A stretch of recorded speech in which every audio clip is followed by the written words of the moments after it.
Fuck. All right. Thanks, bro. Rolling. Yeah, we're good. Oh, hey. Welcome to the show, Teddy. I wanted to find out more information about you, and I Instagrammed. Oh, God. I went on Instagram. Matt, pull up his Instagram, bro. You pull up not my his Instagram? not Oh, his Instagram, There's but not a lot pull of up info there, bro. but pull up a Instagram called beat it Teddy like Salas, my Instagram. and so that's the thing. I searched you up. I put Teddy Salas, and I clicked on the first thing, and the first thing that came up was a profile. Yeah, it's probably that one. This one? Yeah, the first thing that came up was Eddie the Salsa. no, not him. No. It should be an Instagram profile of a Labradoodle. So That was my my It's previous a- life. the name Teddy Salas is Oh, I see it. is in the name, and it's of a Labra. Pull it up on the TV, bro, and it's like all Labradoodle, and I kept searching down, and I was like, I wonder if this is him, like his page, like, and I guess somebody from Mexico just like. I mean, let's just, I first met a Labradoodle when I was 8 years old, and I fell in love since then. I figured in the future I'd start an Instagram profile and just take pictures of them.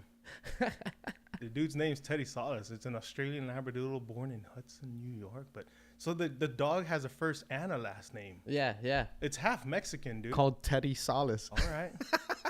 Half American, half Mexican. That's as creative as we're gonna get. Teddy Salas. Oh man, not like a Jorge Richardson. Teddy Salas it is, man.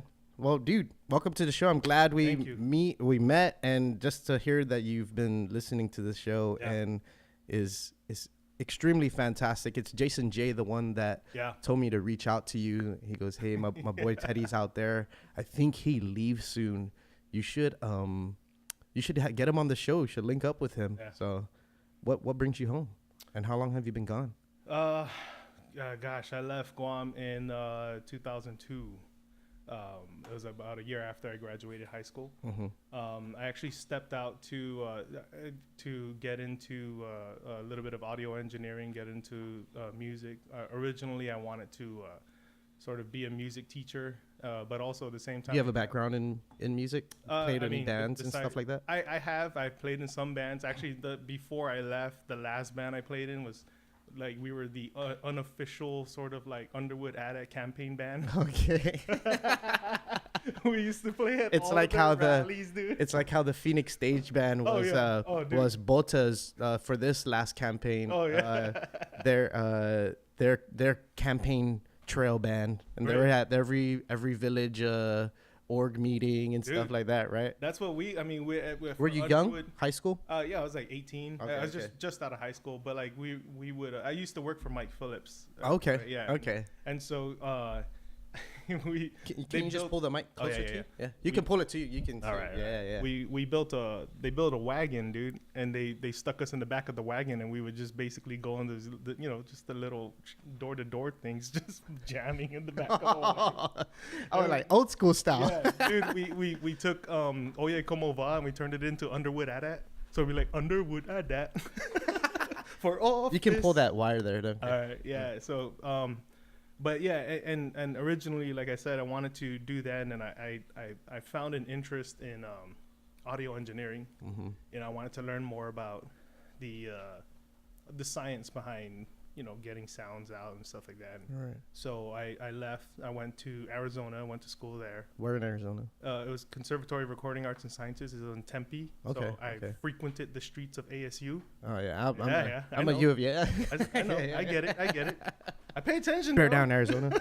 Bear down. It's fine. I mean, I'm not a Sun Devil fan or anything like that, but that's the sort of unorthodox, right? For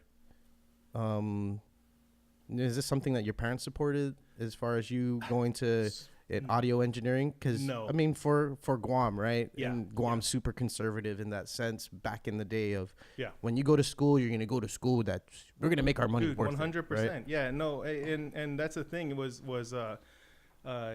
my mom and dad, dude, my dad essentially ended up going to the grave wondering when I was going to go back to school, quote unquote, you know, because he was always under the impression of. Even though you had graduated. Yeah. Well, I mean, it's a certificate. Okay. The school that I went to, like it's like you go 6 months and then you have to do a few months worth of an internship and then you graduate and they give you this certificate, right? Right. Okay.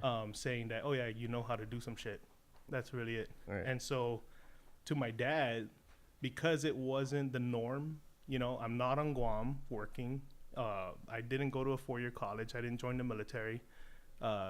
He technically doesn't really have an idea of it because it's not the norm. Like going down this branch is not. It's not the typical American dream, right? I mean, go to college, get a career job. Yeah. And so there was actually a good example was there was one year I came home and he was telling me this story about he was at the Santa Rita Fiesta and you know my family's from Santa Rita.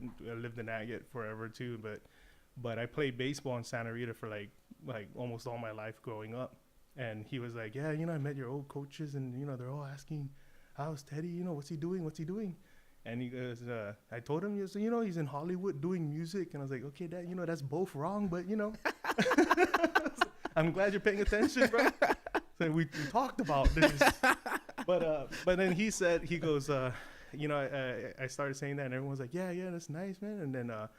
And then one of the old, I guess the old mayors was like, yeah, you know, my grandson actually just got promoted to, you know, sergeant or something, and he said, you know, boy, and then everybody stopped talking about you, and I was like, dude, Dad, that's okay, right? Like that's okay, man. As you know, it's we're not trying to like do this so that I can make, you know, like whatever, make a name or anything like that. Right, but if you think about like old school mentality, right? Yeah. And just that's like it, yeah. Everyone's pastime is sitting in a circle and talking about the successes of their children. Yeah. You know, like living off the pride of their right. You know, of what their children are doing. Yeah, I mean, my it still happens today. I mean, I'm dude, my older siblings. I'm not the golden child in my family. So. That's true.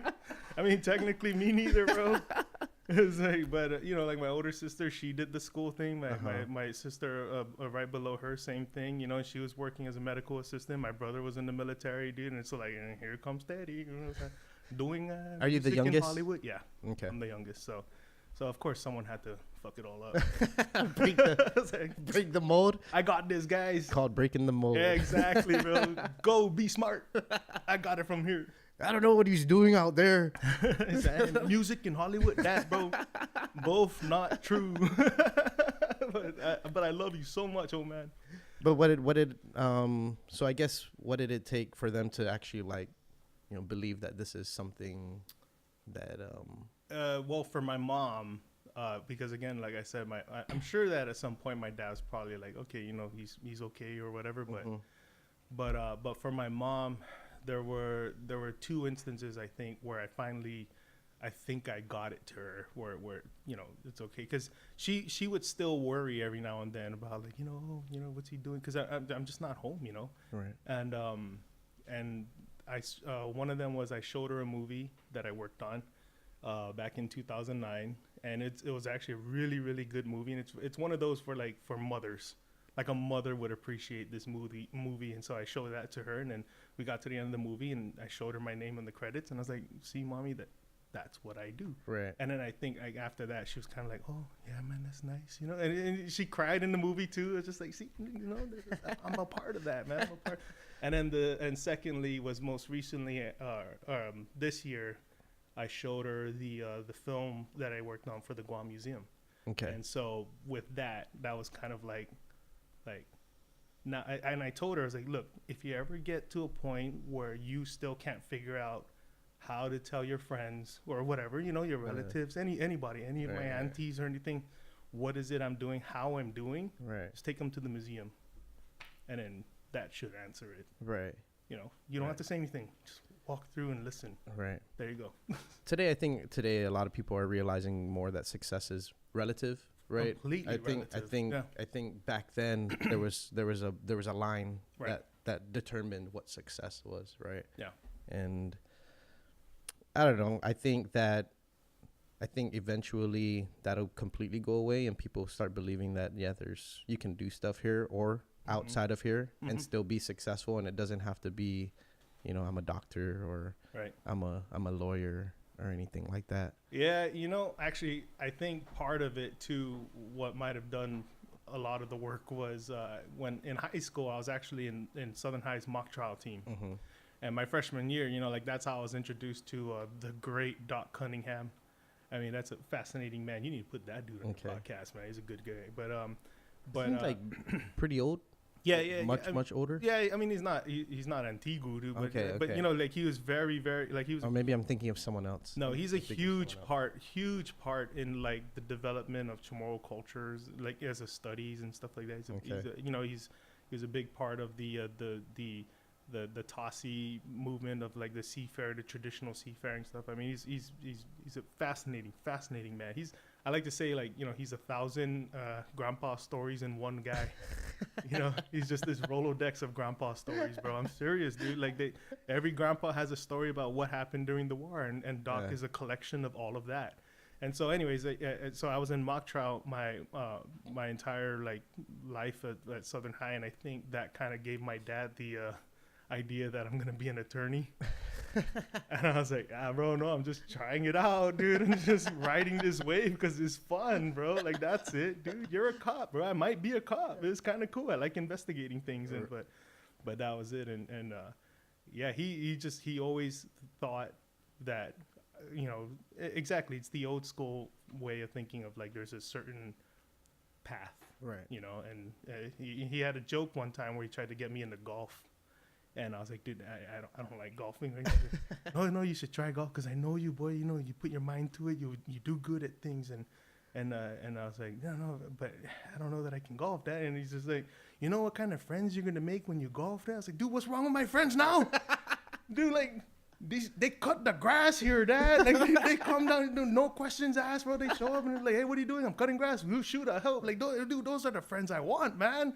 I don't want golf friends. I don't want a doctor and a lawyer because he's like, yeah, you know, you'll be friends with doctors and lawyers and judges. Like, dude, that's okay. That's crazy, I'll make one or two of them. That's fine. I mean, because, you know, my parents are in their 50s and they still sort of, they have that mentality. Yeah. Right? Of that certain pathways is what success is determined as. Right. And it's really fascinating, though. Yeah, you know, and they look at me and they're like, I found my path as an engineer, but I'm just like, well, I like to do podcasting. Yeah. You know? Let's see. I did everything. Right. I did everything that, you know, you pictured or imagined me I would doing, but there's certain satisfactions, I guess, inside. And I'm sure in a lot of people who sort of like dwell in the arts, right? Or delve. Sure. It's a delve, yeah. Hey, don't look at me, bro. My wife is the smart one. God damn, she's the reader, bro. I'm vocabulary stuff. And I hope to God you don't look at me asking if that's correct, and I'm just like, yes. Yeah. And we're both wrong. Dude.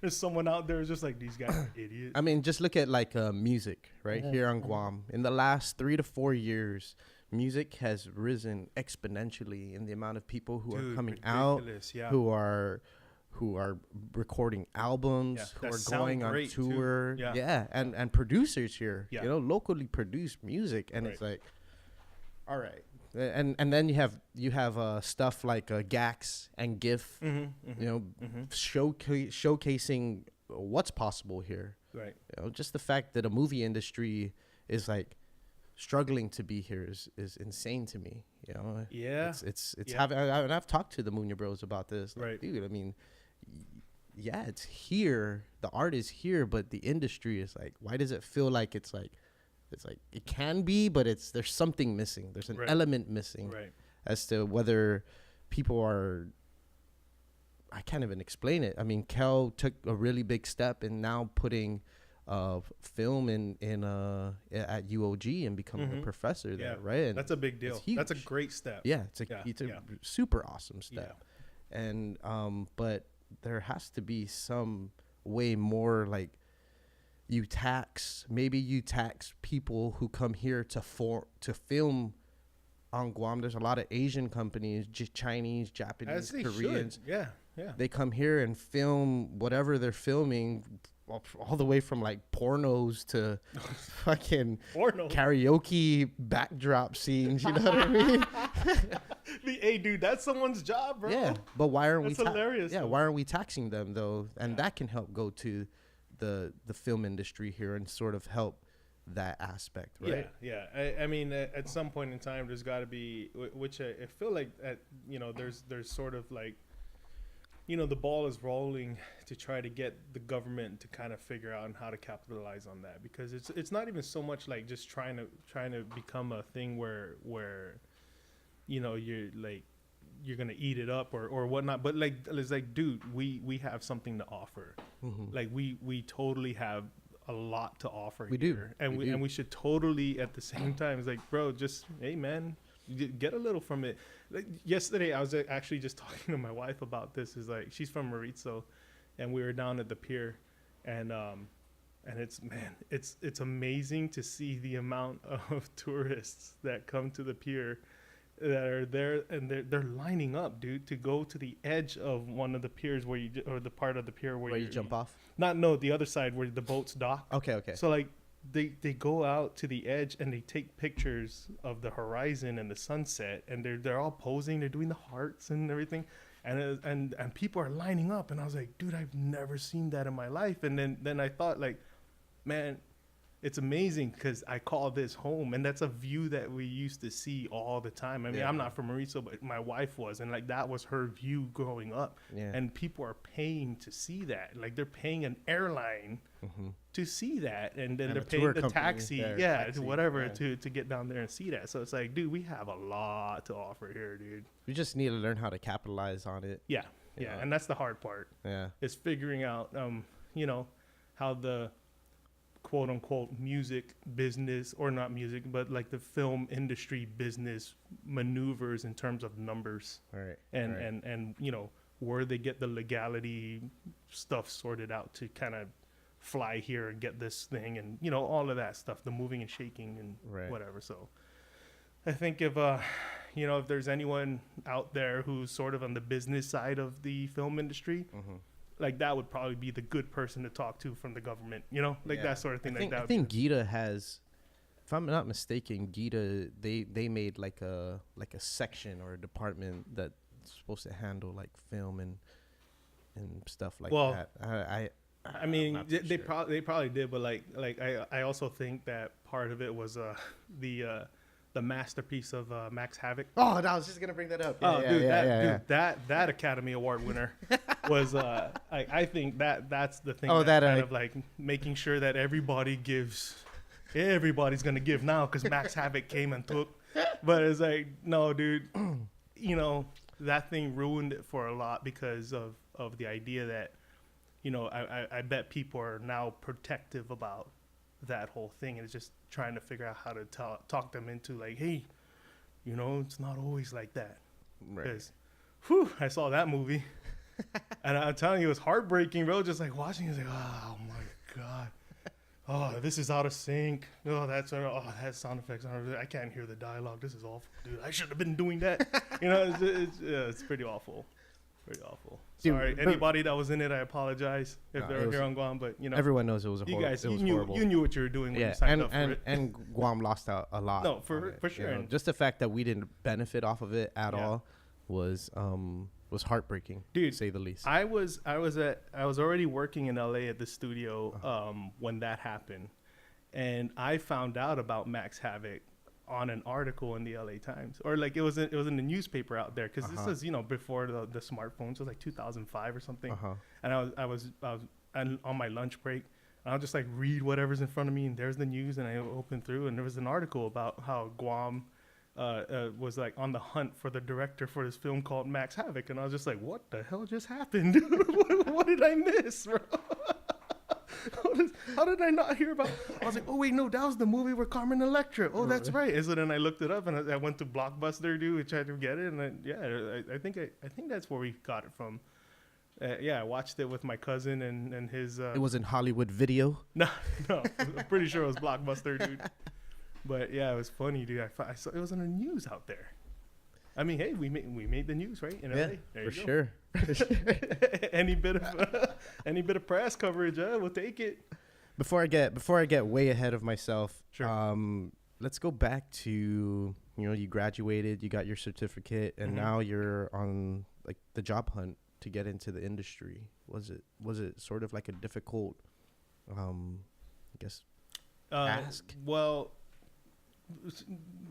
kind of, not really. Like, I was actually lucky enough. I was I mean, it doesn't happen all the time to people that come out of my school, but part of the curriculum is, in order to graduate, you have to do an internship. Then you have to do these hours, right? And so I started my internship at a place called Roundabout Entertainment, and it was just this small, like, boutique, like, just indie film sound house. And there was by the time I got there, dude, I was like the 7th person in the door. There was like 7 employees, and when we finished, they actually hired me on. And they offered me a job, and I was like, "Oh, dude, of course!" Like, like, this is, I'm in. Like, that was it. So it was that was essentially what happened, and it was funny when my boss's wife offered me the job. She came up to me and she goes, "Hey, we'd like to hire you," and I was just like, "Oh," trying to keep my composure and stuff like that, and she's like, "Is $10 okay?" It was like $10 an hour, and she gives me this look like I'm gonna say no, and in my head I was like, "Dude, that's the most money I've ever made in my life, bro." And I was like, "Stay calm, Teddy, stay calm." Like, keep your composure. Yes, $10 is great, and then, like, dude, like, in a month I was just like, "Dude, $10 is not, bro. Holy cow, I can't eat next week." Yeah, man, LA is tough, dude. It's real expensive, but anyways, yeah. So so the internship that you were doing was in LA, but the school is in Arizona. Right. So what you do is in your school, by the time you're coming up on the end of your curriculum or whatever, you start talking to the intern people, and you start giving them lists of cities you want to work in. And I thought about San Fran because I have, like, family up there, and I was like, well, let's just do LA, because I mean, it's LA. You're supposed to be in LA if you want to be in the film industry. And so I went for that. And then they found Roundabout. And that's what they do, is they hunt for you. And they're like, "Oh, okay, there's a couple of places taking post-production students, or a couple of places that's taking music students. And, like, what do you want to, emphasize?" And it's like, "Oh, I want to be in post." And there you go. I ended up at Roundabout. Yeah. And then I essentially worked for Roundabout for the most part, 14 years. For 14 years, I was with them, and we expanded from 7 people to like 100 and something. Like, there's like 120 people, and Jason J's one of them. No way. Yeah, dude, he was bro. He was one of my employees, bro. I saw that one of your first films you worked on was back in 2004. Guess that's IMDb, right? Oh, God, you did that kind of research. Yeah. All right. I had to see. Sure. Yeah. I was like, what am I getting myself into here? What, Jason's word wasn't good enough, bro? Dude. Anyways. He didn't even give me a background bio or nothing. Just, bro, check this guy, dude. Just gave me a name, Salas. So Telly Salas, have him on. Yeah, bro, I just flip burgers. No.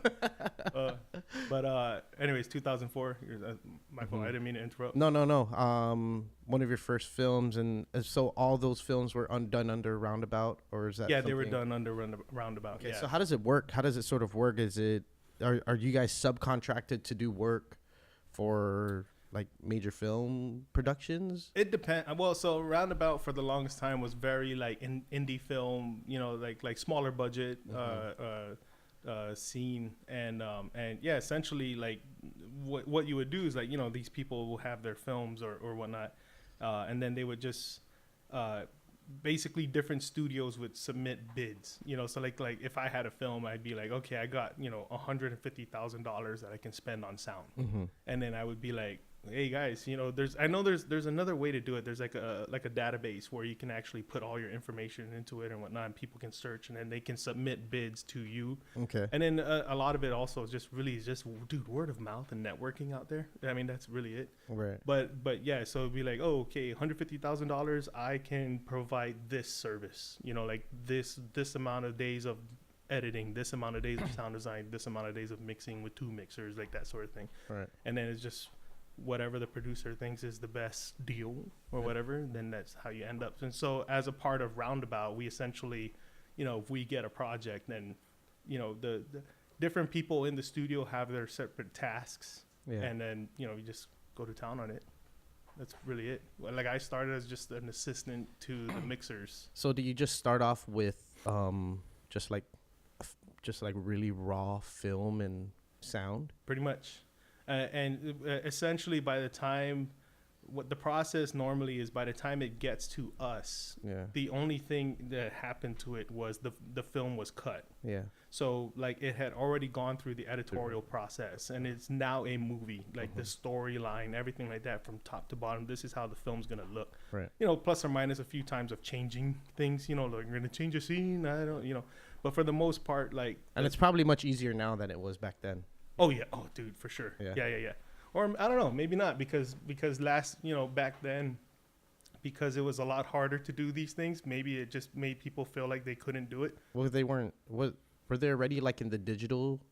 By the time I got there, when you got there, yes, yeah. They weren't like cutting up. No. We were Bring the film reel over here. Yeah, We're gonna need a new one.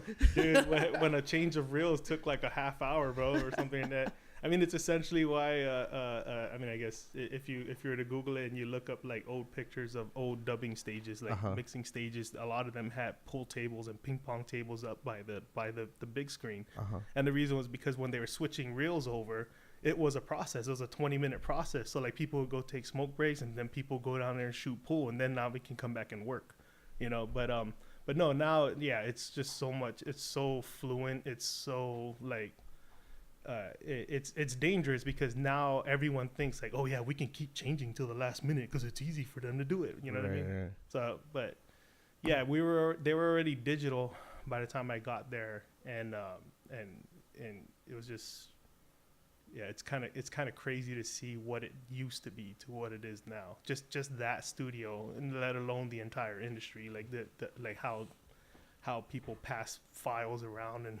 Yeah. Thing like that. Is there some sort of flow that you're looking for when it comes to like scenes or any part of a movie?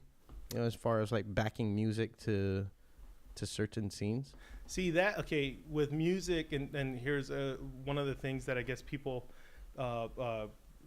don't really understand. So like with music, when it comes to that part, when you're adding music to scenes, there's certain jobs in the industry that actually handle that. Okay. And people in the sound, I guess in the sound part of the biz, like we have music editors, we have composers, and you know those guys. But essentially, like if you go into a sound house, like Roundabout was, or you know like Warner Brothers, you know, post-production sound thing. The music side, like essentially they're handling all the editorial of like dialogue, sound effects, and all things like that, and then the final mix. But usually the music side almost kind of lives on its own like entity. Okay. You know that a lot of the decisions of like songs to put in a film is, you know, between the director and sometimes the picture editor, sometimes the music editor or the music supervisor or the producers. They're the guys that are. So you're more sound effects? Yeah. Okay. Yeah. So sound you got effects guys like and mixing. Banging on tin and shit? Yeah. Hammering nails into wood? Yeah, bro. Dude, you know, one of the first things I did with that was I shook a couple of metal broomsticks to make it sound like guns, dude, just for like the military, like that was running on the ship to try to kill this monster. Yeah, I watched a really cool YouTube video on one of, I guess he's like a very popular sound effects guy. And what was his name? I forget. I don't know. It was a while ago. Okay, all right. It was a while ago, and it just shows him like he'll like put a mop inside, inside a mop bucket. And it was like a squishy sound. Yeah. And he's like trying to get certain things, and it's like has nothing to do with what he's doing. Oh, dude, all the time. Foley. So what you're talking about is a thing we call Foley. Okay. And I believe it's like named after the guy who actually came up with it, like back in the 40s or the 50s or whenever it happened. But essentially, like that's what it is. Is like there's the Foley artist. And they go into this room, and dude, if you walk into a Foley stage, it's just a room full of junk. Like it's just a hoarder's dream. And so it's a stage. It's this big room or a small room, whatever, has a bunch of junk in it. And then there's like open floor pits. And so you have like a concrete floor, you have gravel, you have dirt, you have sand, and it's just like different places for the Foley artist to walk on, because their job is essentially to like watch the movie and contribute like human synchronized sound effects to the film. Right. And a lot of the times it's like they're playing with stuff that is not necessarily what you're actually watching. Like I remember helping one of our Foley artists one time, and they were doing it was a surgical scene, and you want to hear that noise and something. It was just like, dude, this tub full of like toilet tissue, when there was just wet toilet tissue, and she's just massaging it. It's like There's something on it's either YouTube or Instagram. It's called ASMR or something like that, where people record see what it is. It's like ASTM, ASMR, MSR. fan. See what it is, fan. Fan. So, bro, ask him nicely, dude.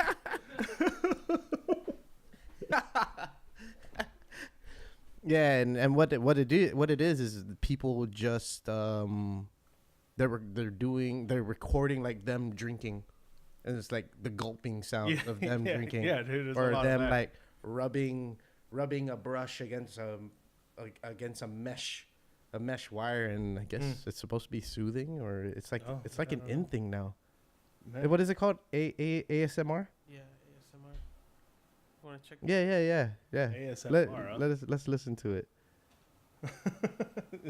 Is this like is it like those videos of the people just eating? It's like it's almost for like us to be fascinated by them making a sound.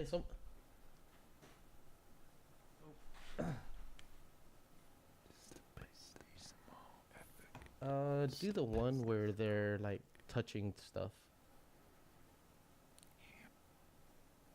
Yeah, like I guess that one. So people use it to like for like soothing. Oh, that stuff, the lip smacks. It's like different kinds of stuff. Oh.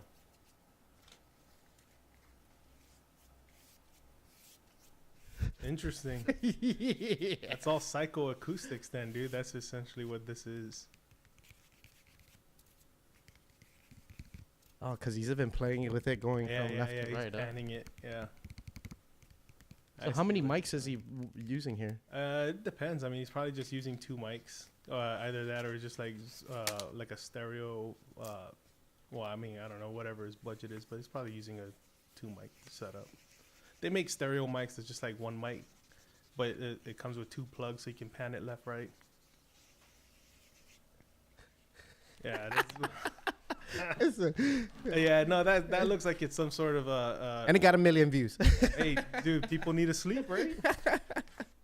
That's it. Yeah, that looks like psychoacoustics, actually, which is a real thing, man. So is there something, I mean, that sound engineers have to be aware of when they're working with like now surround sound compared to just regular stereo sound? I mean, I'm not sure what you mean by like what we need to be aware of. Yeah, I guess. Does it change? Like, the way does it change? Work? Yeah, right. Yeah, right. I mean, because now you have to have the horse riding past me to get from the front speaker to the back. Sure, speaker. but a lot of that is done in editorial and mixing. I see. Now the thing though now is. I mean, I know there are some sound designers out there that actually, when they go out onto the field to actually record stuff for the film, they might be mindful of how they mic it so that they can easily translate it to 5.1 or something like that. Okay. But for the most part, we're essentially taking a lot of those just like stereo image sounds and just spreading them around the room, sort of thing. But now there's this thing that they're doing more and more in theaters. Is this thing called Dolby Atmos. Okay. I'm not sure if you ever heard of it. Never. Man, Guam. We got to fix that.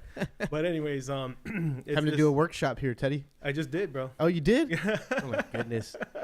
How come I didn't hear about it? I don't know, man. You need to up your research game, I've bro. been here. No, Matt knows about it. He just didn't want to tell you because you're not nice to him. Where was it at? It was over at Docomo. Okay. Yeah, and it was more tailored to the like the filmmakers or the anyone like aspiring audio engineers, and and it was more so that I can introduce things to them, like tactics and processes and workflows to them on how to actually improve the sound of their film. Have you seen like a large increase of the people who are interested in, since when you decided you wanted to do it to now? In sound or in film? In film and sound. In both? film for sure. Okay.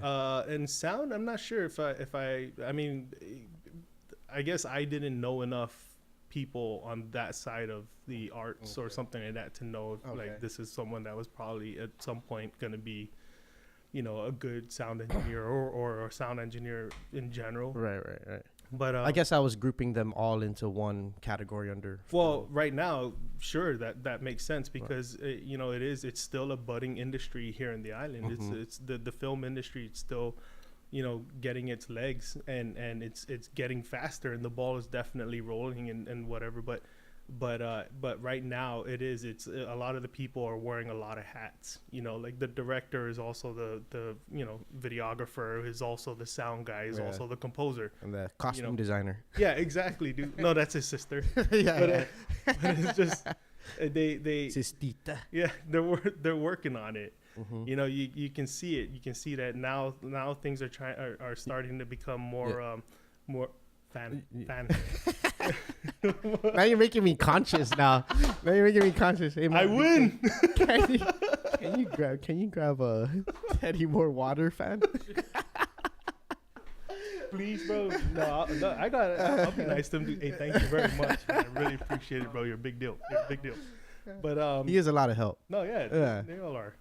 But no, and so I'm starting to see like, there are people who are focusing in on just like the DP, the director of photographies and stuff like that. And there's people that are starting to focus in on just writing and whatnot and starting to actually distribute some of that work. Right. Thank you very much. All your hard work. Can you please get me a glass also? See, look at that, bro. I couldn't hear that smile every time I listened to that stuff, man. Now he's gleaming. But so now it's kind of like part of the workshop was hoping that somewhere, even if that person didn't attend, but somewhere at some point down the line, there's going to be someone here that's going to start becoming that guy who's the sound guy. Right. Or both, a number of people. Right. Like that. Because Guam is small enough to be that, right? To where you don't need a densely populated or everybody to be doing the same thing. No. I mean, well, but then then they monopolize. That's right. I mean, it's hard. This is true.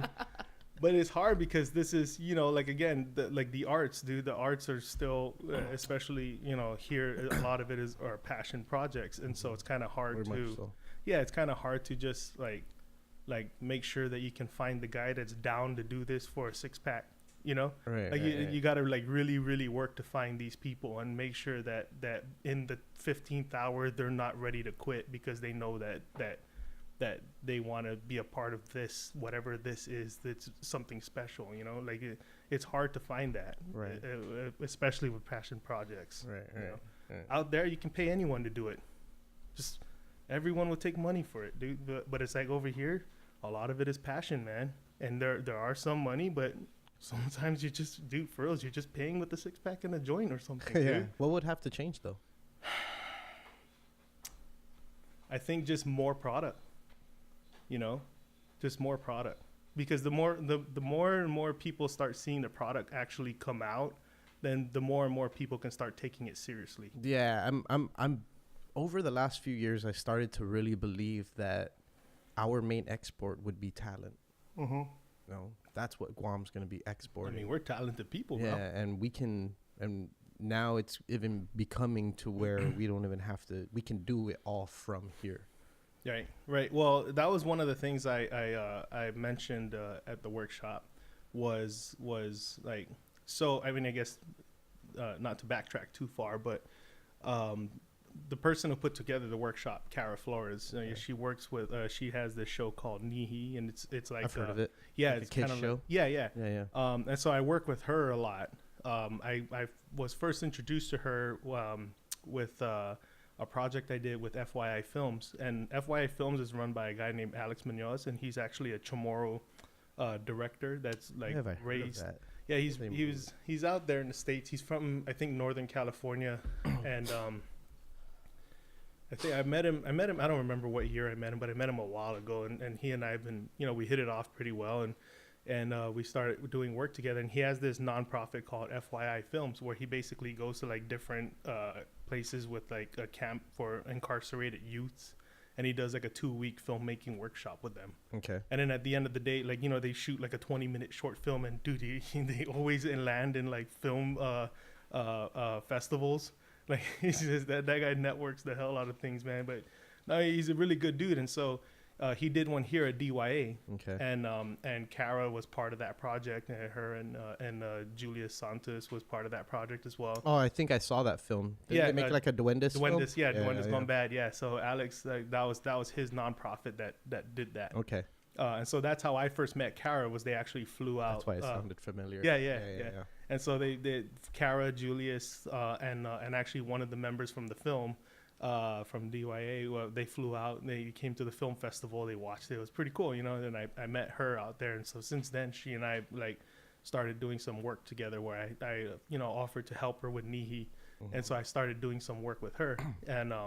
And so she's also essentially how I got the gig for the Guam Museum. Okay. And so anyways, again, I digress. But at the workshop, I mentioned, like, I am happy and I am completely honored to be a part of this. And I'm more than happy to actually be doing the work for Nihi in LA, but I think I would be much happier knowing that it didn't have to leave Guam. Right. Like, and so like that's what I'm hoping happens, is that at some point someone's like, you know what, dude, I got this, and then he becomes the sound guy, and then it just doesn't have to leave the island anymore. Like I'm okay. Like I said, I'll do all the sound work for anything, because I really want to be a part of something special, and to me this is something special. But it'd be so awesome knowing that, oh yeah, it didn't come to me. Why? Because it stayed here. Yeah, but that's the thing though. Like I said earlier, just because it's being done out there doesn't mean it's ever left here. Because it's coming from someone from here. Right. And now today people who are out in the States it's easier for them to give back. Right. To whatever they've learned or whatever talents that they've garnered while living in the mainland, right? Right, but at the same time, to me, what that says is that we can. Right. Like while it's here, it can be done. I see. It's not so much that it can't be done now, but from the, I guess, the level of work that I'm used to in terms of like what would be put into this project in terms of, like how it sounds and whatnot. Like, I want to make sure that, I'm a sound snob now, dude. I've been working in it for a while, so sorry, if I don't think this mic is good. No, but here I am sitting, I'm like, man, I wonder what he thinks about the sound production No, your mics are fine. Actually, I wanted to tell you about your levels, dude. I was going to give you a pointer about trying to up your levels, because there is a difference between your stuff and everything else that I listen to. Yeah. But we could fix that. Okay. That'll be awesome. Yeah. For sure. Yeah. But actually, John Bermudez was also at my workshop. Okay. And I was like, yeah, dude, I've been wanting to wanted to tell him if he could tweak one thing here for his levels, bro. I think it'd be good. We'll be good. But other than that, everything else sounds great. Thank you. But no, and so like I said, it tells me that someone over here can do this job here. Right. It's like if I left LA and I came here, then of course I would want to be that guy. Although I just don't know that I want to open it as a business and just like make it be the one thing that I do the whole time. I think I just come back and find a job and then do it on the side. I guess that's what's tough, right? It's especially in industries like that where the industries maybe don't exist, right? And for people like you with the skill that you have, and to actually be able to make a living off of it, right? Right. And maybe on Guam, maybe won't be able to make a living yet. Easy. Right. It would be much, much harder. And I think it's still beneficial, for you to still come back. Maybe GVB needs to do something in a sense where they spend money to bring back people here, and they have workshops every week. Sure. bringing someone back. Yeah. I mean, because it's no longer about the whatever the resources. It's no longer about that, dude. We're like technology has expanded, dude, tenfold since I left Guam, and so we can't have that sort of, oh yeah, but we're not in the States, so we don't have this and we don't have that. But it's like, dude, That's not the excuse anymore. That's not the excuse anymore. Yeah, for sure. It's more so the exposure to the whole thing as a big picture.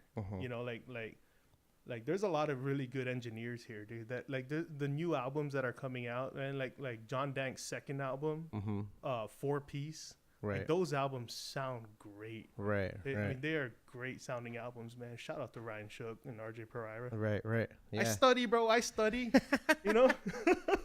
I do. You're not always home, right? Hey, but man, you know what's going on. Dude, I'm like just like trying to find out. Wow, who did that? Like, ooh, wow, that sounds good. And like, no, and so you know, and that goes to show like the talent is there with whatever equipment is already here. So like that's no longer a thing because technology allows us to do that. Yeah. You know, so now it's just it's more of like a lot of the things that I exposed in the or not exposed, but introduced the filmmakers to at the workshop. Like these are things that like, you know, it's second nature for me, but everyone was just like, whoa, dude, I had no idea. And it's like, yeah, so that's what I'm trying to do is just like open your eyes to this is how we get here from here.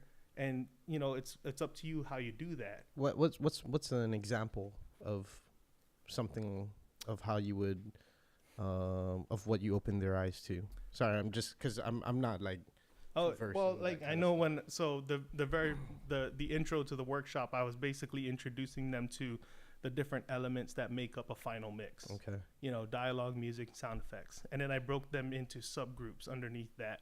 And I think it was when I started getting into the sound effects, and I broke that into subgroups. And I was like, okay, you know, you have sound effects, you know, see a door, hear a door, right? We have that, and I played that for them. They're like, oh, that's cool. And then it's like, then you have ambiences. Here's your backgrounds. And I'm like, whoa! And everyone's like, oh, dude.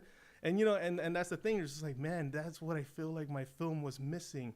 Was just that much more like the extra air in the film, the crickets, you know, stuff like that. It's like, yeah, that's what we do, and that's what I want to show you to introduce you to the fact that like, yeah, like we're watching you and I right here, right? Like whatever that camera's got, this is the scene. Yeah. But like in this environment, we have that, the fan, we have the, you know, the AC, we have the fridge, the water cooler, water cooler. Like those are things that make noise. Right. So visually, as a sound designer, we're like, okay, water cooler, AC, refrigerator. We cut layers of that, and then we just like balance it out in the mix to give the room life.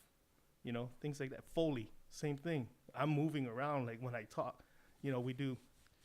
So you're making you know? Sound have dimension. Basically, giving it just like, you know, giving it layers of color, I guess, if that makes sense. Yeah, for sure. Yeah, so that was like a big thing where, you know, I always said, you know, a common thing that I see is, you know, everybody just says, oh, living room, let's put living room sound, right? Just one track of living room. It's like, yeah, but the living room, you know, why don't you give it a ticking clock? Why don't you give it a, you know, like the dog snoring or something? Give it something. Right. Just throw in some color.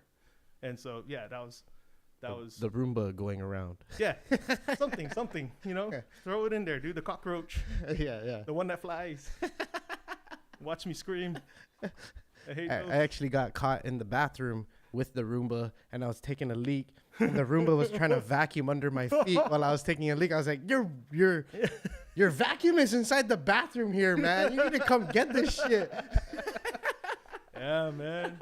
Give it life, bro. Give it life, dude. Yeah, that's so, you know, that's what I was trying to introduce everyone to, is like kind of like, look into the details more. Exactly. Yeah, it's not, don't make it one dimensional, dude. Just give it life, bro. And then it's up to you. Like, oh, you can make it louder, you can make it lower. It's up to you how you want it to sit in the film. But now, you know, like once I showed them like, all right, this is this episode, or like this 2-minute scene of the audio that just came from the set. And then they listen to it. It's like, okay, here's that 2-minute scene with the audio from the set plus my layer of background ambiences. And everyone's like, oh man, that's, you know, like it makes that much more of a difference that you don't even know until like you heard what it was like without it. Like it's kind of like, the saying is like. So the sound on the set would just be the dialogue and whatever people walking around, the cast moving around and stuff like that. Even that's not real. Like a lot of times, that's not real. Nothing you see is real. Like one of the executives in a reality TV show that I used to do. It's just like, hey, did that really happen on the set? And she's like, this is reality TV. Of course, it never happened. I was like, yeah, you're right. But like you take a restaurant scene, right? Mm-hmm. You're in a busy restaurant.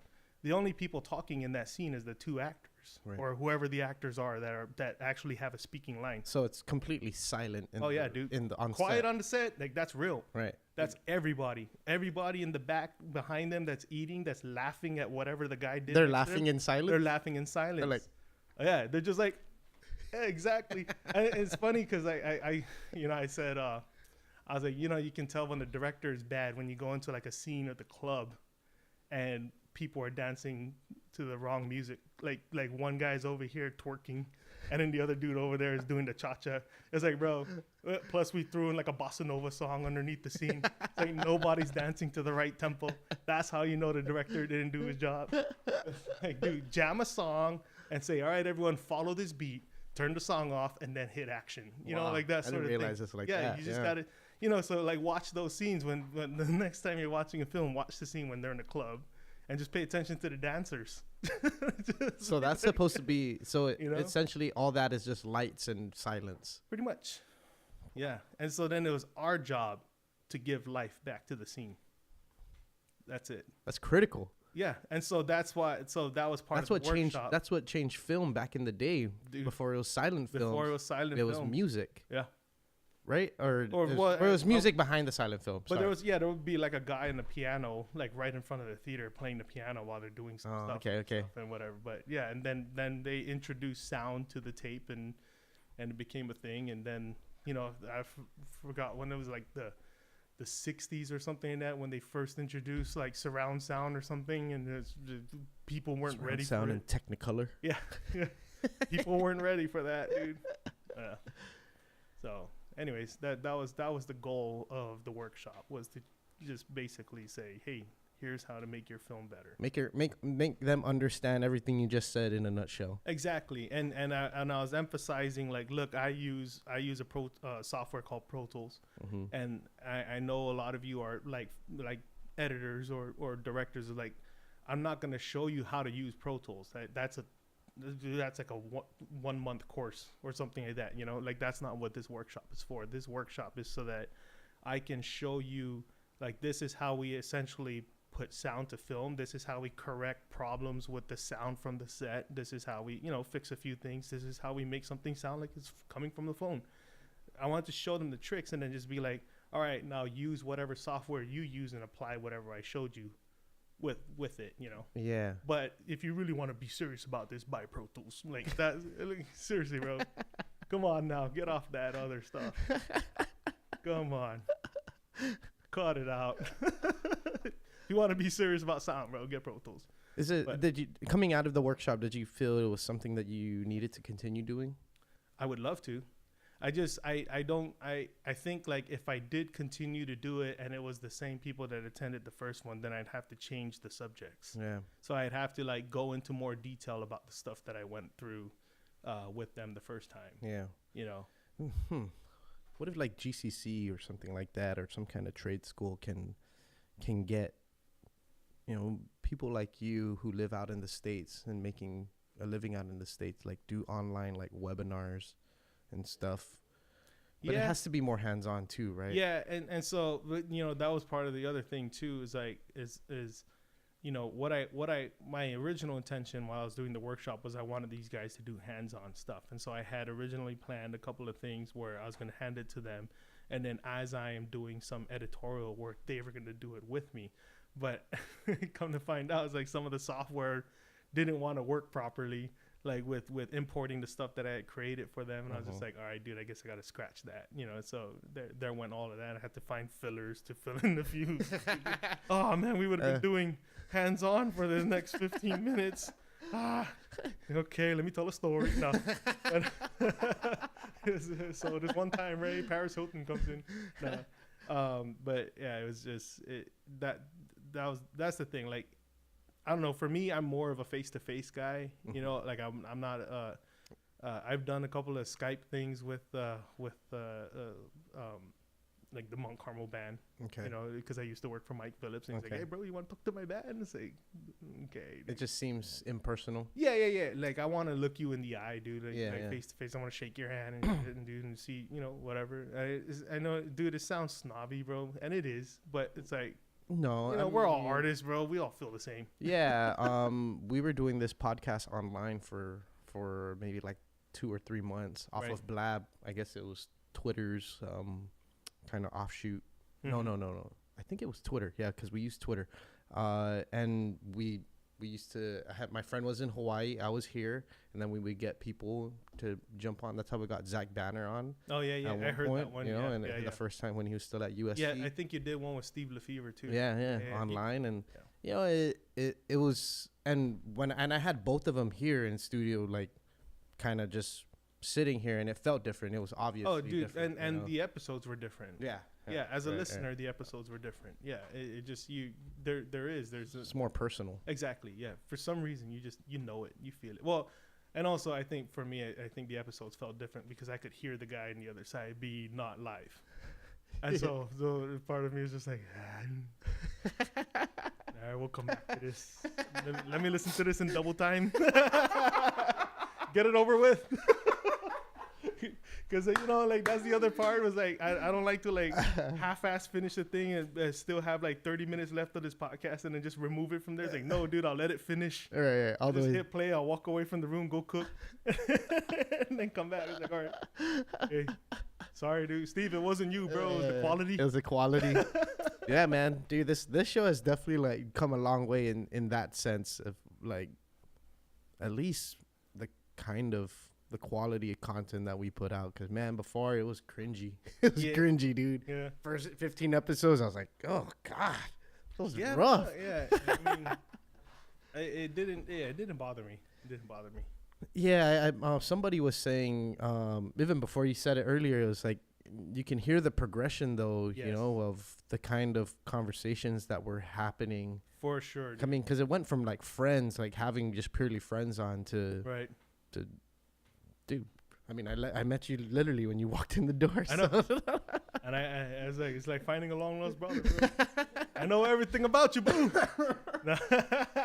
I'm a stalker. No, dude. Like I said, I'm a big fan of the show, dude. And so, thank you. And one of my favorite episodes was the 3 DJs, dude. The DJ Pogue. Oh yeah. Oh my god, dude, that one just that tore me up, bro. That was a hilarious episode. And then, of course, all the polyarc ones. The death polyarc one was really good. Yeah, that one. That's a good move. That's progression right there, bro. That's showing growth, dude. You're just like, yeah, you know, every time we came up here, we talked about Chamorro culture. Let's talk about Chamorro culture and death. I was like, yee, and then now you're just showing off, boy. Good for you. Well, it only made sense, right? Yeah, no, it was. You know, it's... that was a really good episode. Thank you. Thank you, dude. And it's cool. I was poly. You know, it was all poly, bro. Yeah. Come on. Don't get ahead of yourself. Yeah, it wasn't any of me in that episode. You asked the right question. Sure. But let's go to like now, I guess within the last, you said you were working for Roundabout Studios for 14 years. Yes. And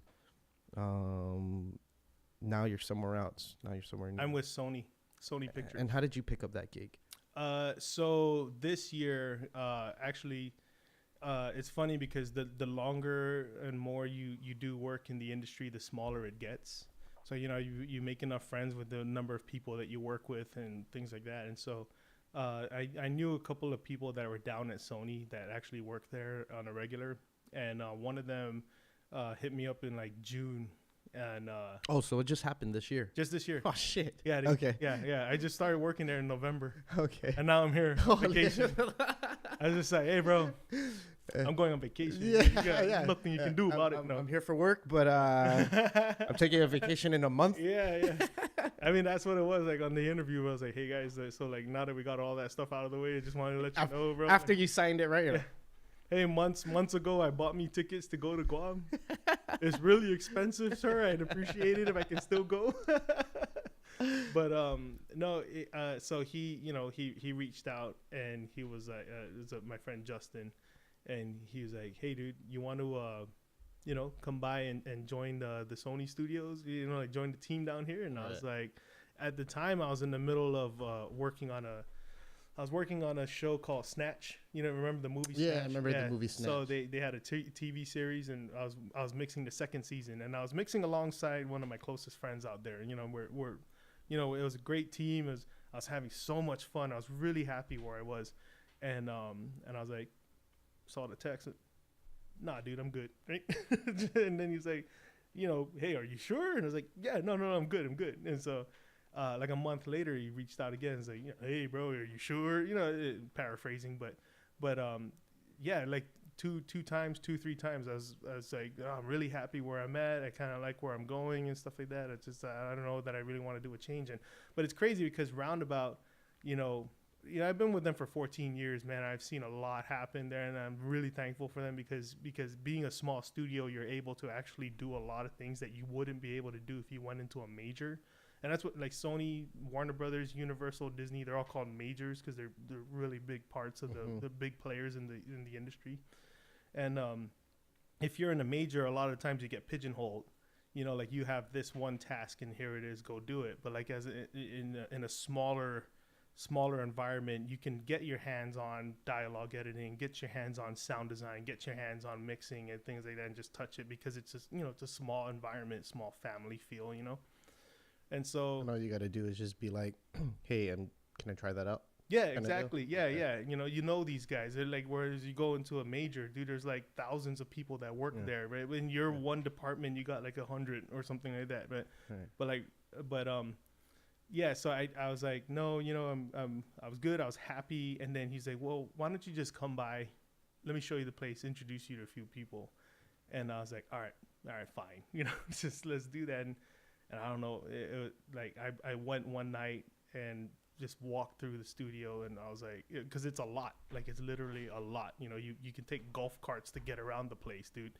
And it blew my mind, dude. And I was like, okay, this might be worth a shot and see what happens. And then, I knew enough people that were down there that found out that like, this guy Justin was trying to get me there. And they're all like, oh, bro, you need to come down. You need to do this, man. You're like, what are you doing? And one guy, when I finally got the job, he's like, you're like the only person I've ever met that took so much convincing to come and join the major. I was like, dude, I wasn't unhappy, bro. I really liked where I was. Were you feeling like a sense of like you were betraying in any sense, or no? I mean, jumping ship. I mean, sure. So the thing about it is like, so Roundabout, for lack of a better way to say it, like I was kind of a major player there. Mm-hmm.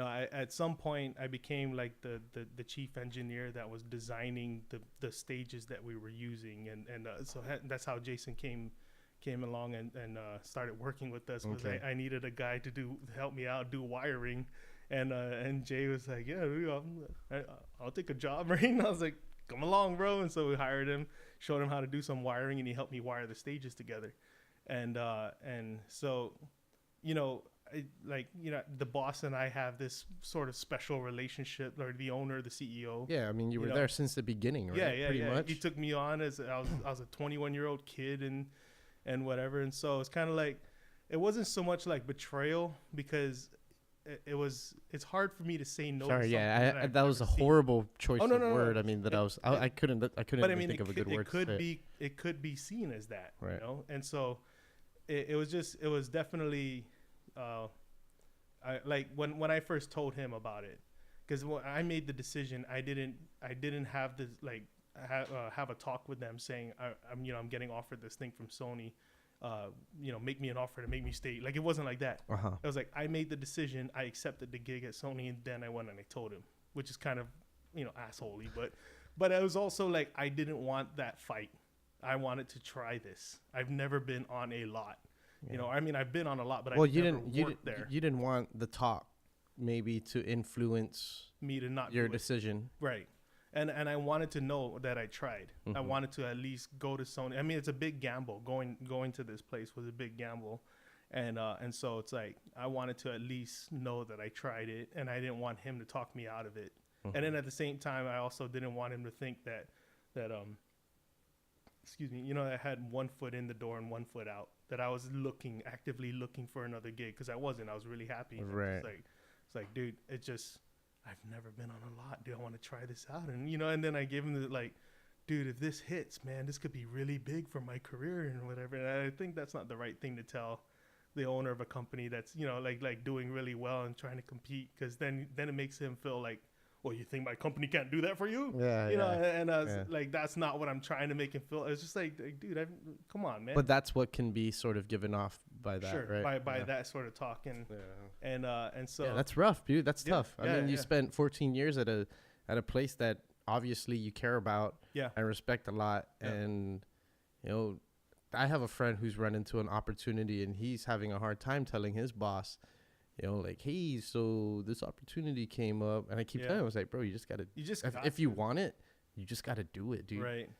There's never going to be a perfect time for you to say when or if, and then the opportunity is going to slip out the door, and that's it. And you're going to be left with, damn, what if I did take it? Well, and especially like he gave me the offer to come back if it doesn't work out.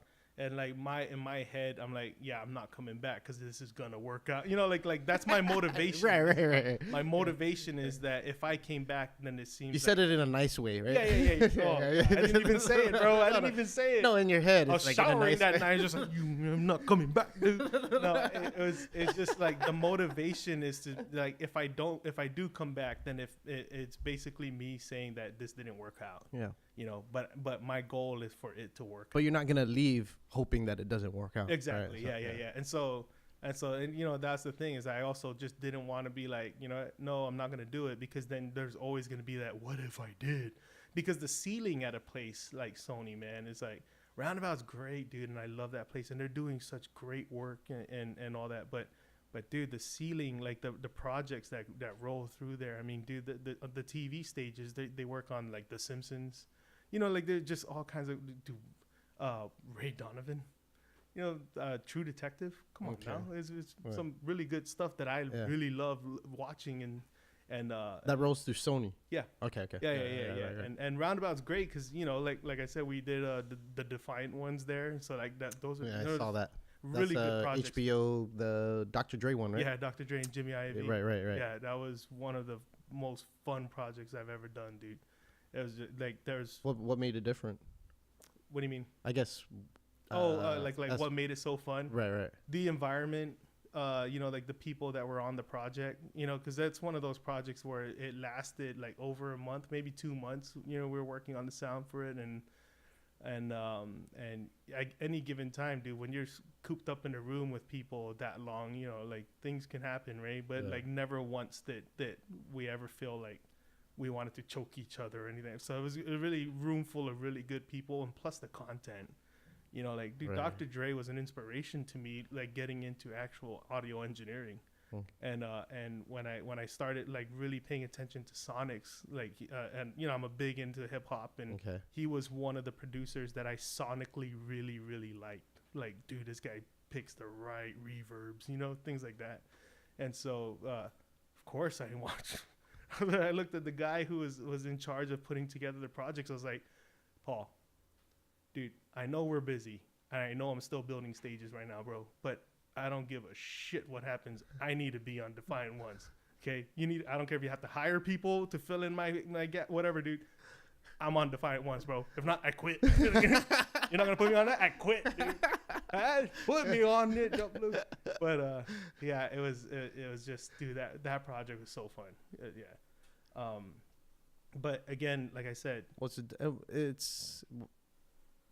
is it because it was like a documentary style and it's not like a movie and you're not trying to create scenes? No, I mean, I think it didn't matter. I probably would have had the same amount of fun on Straight just Outta the content, Compton. right? Yeah. Okay, It's just the content. Right, like, I love Dr. Dre, dude, and the project itself, dude. I mean, if you've seen the film, it's good. That's good.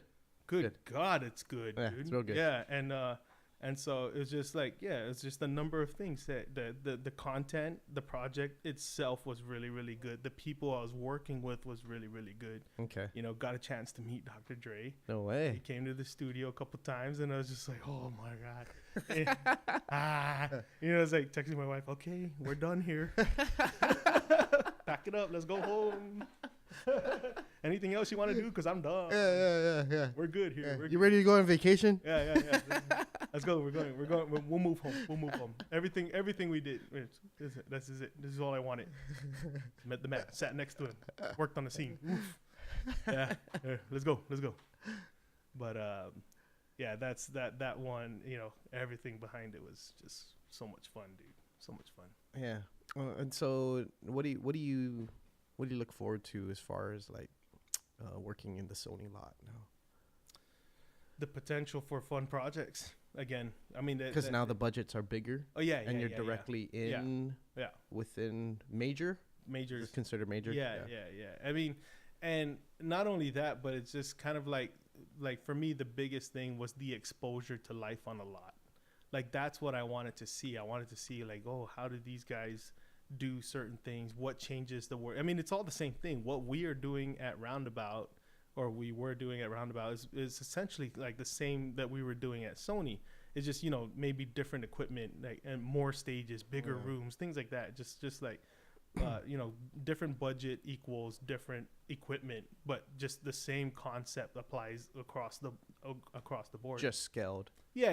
And so it's kind of like I was excited to see like, oh, well, what is it like when you have a room that's where there's like 20 people actually working on the stage as opposed to like the 6 that I'm used to. So you're actually on set, and then you're also in studio. No, I'm never on the set. You're never on the set. I'm never on the set. No, because post-production sound, we only matter when they are done cutting the picture.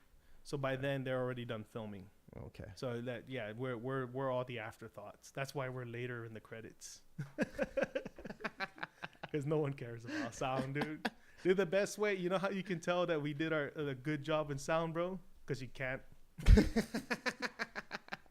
That's how you can tell, bro. Like if you come out of the theater and not once did you think like, oh man, dude, I couldn't hear what that guy said, you know, or not once did you say like, man, dude, that stuff was loud or anything like that. If you never came out of the movie theater like that and you're just like, dude, what a movie, then hey, we did our job.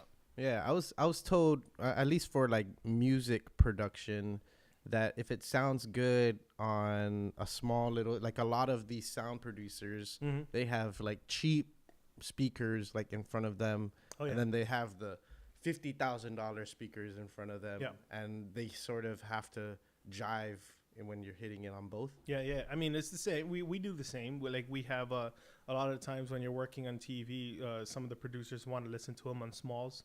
So like we'll actually do the mix with our big speakers in the room that are just like acoustically tuned to the room with Dolby and you know everything sounds amazing, and then the guys come in and just like, I throw them on the smalls and it's just this little piece of shit. Or sometimes it is just like literally coming off the TV. I did a show once where the executive producers literally wanted to hear it through the TV, so we would just like route all the mix into the TV and just watch it from there, and it's just, yeah, it's sad, but you know, sad. No, but they're right though. They're right. They're like, for sure, because that's how most consumers would take in the film, right? Or movie or TV show. Dude, I did a show once a few years ago, and it was like a home makeover show, and I did it on the side, like it was because you know it wasn't one of those things I was gonna eat up a lot of the time, so it was kind of like a freelance gig that I accepted, and you know I could do it at night or do it on the weekends or something, and so I did the very first episode. I worked on it, and it was a lot of episodes, like 100-something episodes. And I did the first episode, and I went in for a playback. And I'm normally used to like, okay, when we do a playback, you meet the executives and you come in, right? And we sit there and we watch the mix and we do notes and we fix up the mix, and then you know you get to feel the executive. Oh, this guy loves music really loud, or you know, you get that idea.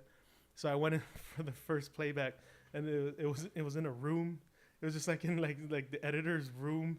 At an office building. I was like, wow, this is okay. This is not a sound room. Okay, fine. And he just turned his monitor over and he put up some speakers, and And so we're like, He like pulled the speakers from under the yeah, desk. dude, it was just He's like, hold on, let me plug these in real and quick. so yeah, exactly. And so the executive came in, you know, we sat down, we watched it, and he's just like, oh, cool. And he had like one sound note, and I was like, all right, great. And so, you know, finally, like that was it. He wanted to just do the one, get to know, you know, the team and whatever, and feel us out, and then like that was it. Let us run it, because there's just a lot of episodes, and they were running gunning. And so every time after that, I would send a mix out to the producers, and they would just like come back with all these notes, and they would have all these notes, and I'm like, man, dude, this is why that's weird. I can hear this nicely and whatever. And then I asked the person in charge, the post supervisor, I was like, hey, how are you guys watching this? Is it in that same room that we did the playback? She's like, no, actually all the execs are just watching it on their laptops. And I was like, oh, dude, well, that's why. And so ever since then, I started mixing it off my laptop, dude, because I was like, well, this is how they're going to hear it. Let's make sure it sounds good here. And, dude, ever since then, no notes. I was like, yeah, bro. I was like, oh, this hurts my heart. But, hey, bro, you know what, dude? If the guys that are the end-all, be-all of, like, how they want it to sound are listening to it on their laptops, well, then, damn it, I better listen to it on mine. Yeah. Yeah, so... But it's pretty cool how you're able to tailor the way you edit sound to the kind of device or kind of output that people are. Yeah, well, I mean that's what you end up like. You know, YouTube Red is a streaming service that YouTube provides now. You know, like a lot of the people that are watching the stuff off of that is going to watch it off their iPad or their phones or their laptops. It's like we put a lot of this effort into making it sound great in this room that costs so much to sound great.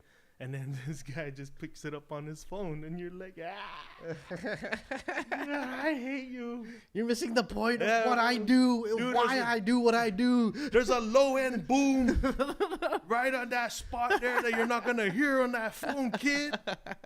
Yeah, man. And that's what happens. You change some of the sounds that you want to use based on the fact that you're paying attention to the guy who's gonna listen to it on his phone. Yeah, it's like, yeah, we want to put this low end boom here because it'd be nice and cool and make you feel real, but no one's gonna hear it once they get to the phone. So you got to change that boom to something else. Bam, you know. There you can hear bam. It's just, it kind of sucks, but you know. So you literally manipulate what people listen to and how they listen to it, like how they're taking it in, whatever they're watching, right? How their brain is registering what they're seeing. Oh yeah, with what they're hearing. For sure.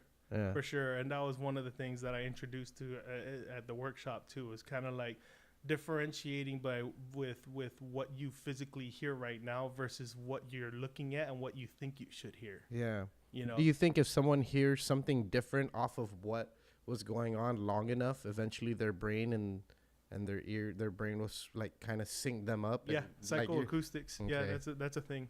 You know, like there's but I don't know that if there's any.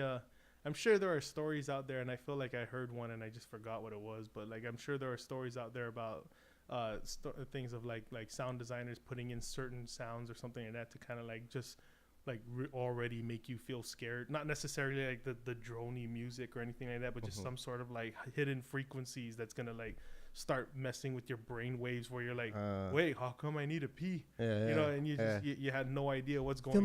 Feel my heart. Yeah. Feel my heart. It's really something's racing. freaking me out right now, and I don't know what it is. We're watching a cartoon. Like, why am I so scared? Is this Courage the Cowardly Dog again? Is this Labyrinth? Why am I so scared?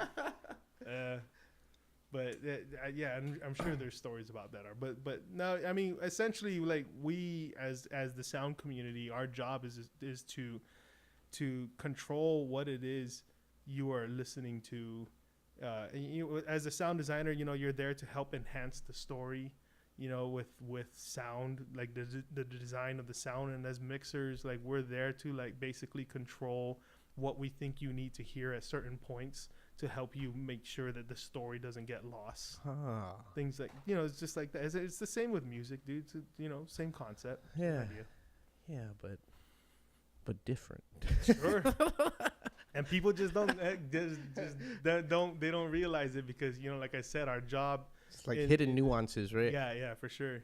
You know, like they don't know until they know, bro. And you know, it's cool like showing those guys at the workshop and they're like, whoa, that's crazy. He's like, yeah, dude, this is what I'm talking about right here. You know, like, dude, learn to love it. Try it, bro. Because you can easily evoke emotion. I'm trying to use words I don't usually use. Here I am trying to be vocabularious. Don't ask me if it was right. Vocabularious. Hey. Like evoke emotion, right? Sure. You know, like you don't even have to have, like we said earlier, you don't even have to have dialogue back in the day. No. And all it was sound. And if you just play a scary sound and the guy in the screen looks like he's scared. Right. Yeah. I mean, look at that movie Quiet Place. Right. You know, like the sound, the sound of the environment of that film was its own character. Like he was its own character of the film. Like that movie, you know, Gravity, same thing. You know? Right. Like it was just like that was all like the environment of that film. Of feeling like you were, because Gravity made you feel like you were in space. Yeah. It was really weird. I guess the way they put out certain tones, right? Oh, they and had it kind of like muffled, right? Yeah, it's pretty cool. That's crazy. Yeah, a lot of work goes into that stuff, dude. Now that we're talking about it, it's like makes See? sense, dude. Hey, come on, it makes sense. And now you know. Spread the word, bro, so we can get love.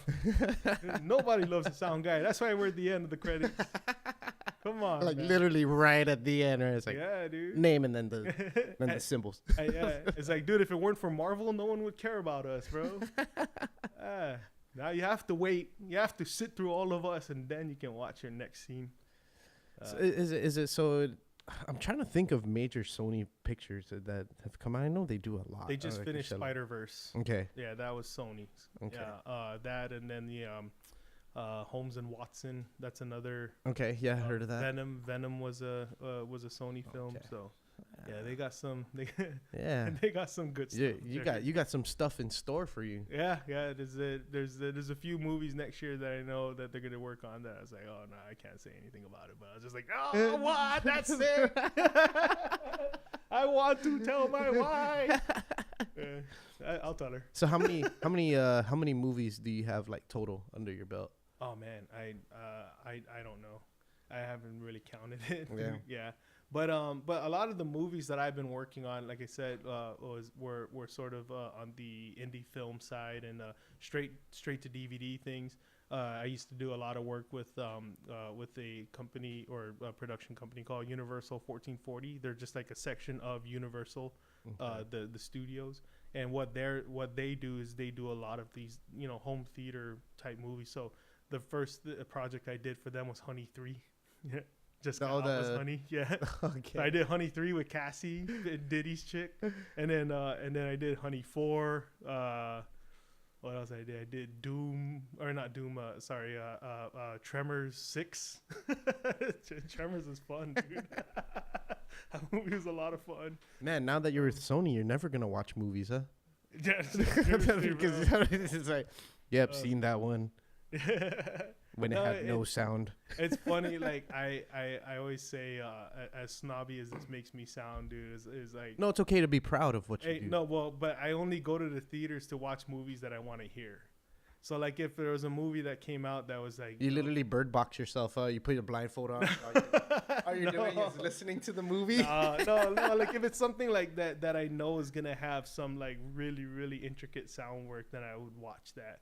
But like all the stuff that, you know, would be like, you know, this was a greatly acted and well written piece of a drama or something, or like a comedy, like I could wait for that on DVD or Blu-ray or whatever, Netflix. Right. But like all the stuff where I was like, you know, I really want to hear what that, like all the Pixar stuff. I want to hear how Pixar stuff comes out, and the Marvel stuff. I want to hear those things, and you know, some of these not so much the big action stuff, but like, dude, Hurt Locker was an amazingly sounding movie, dude.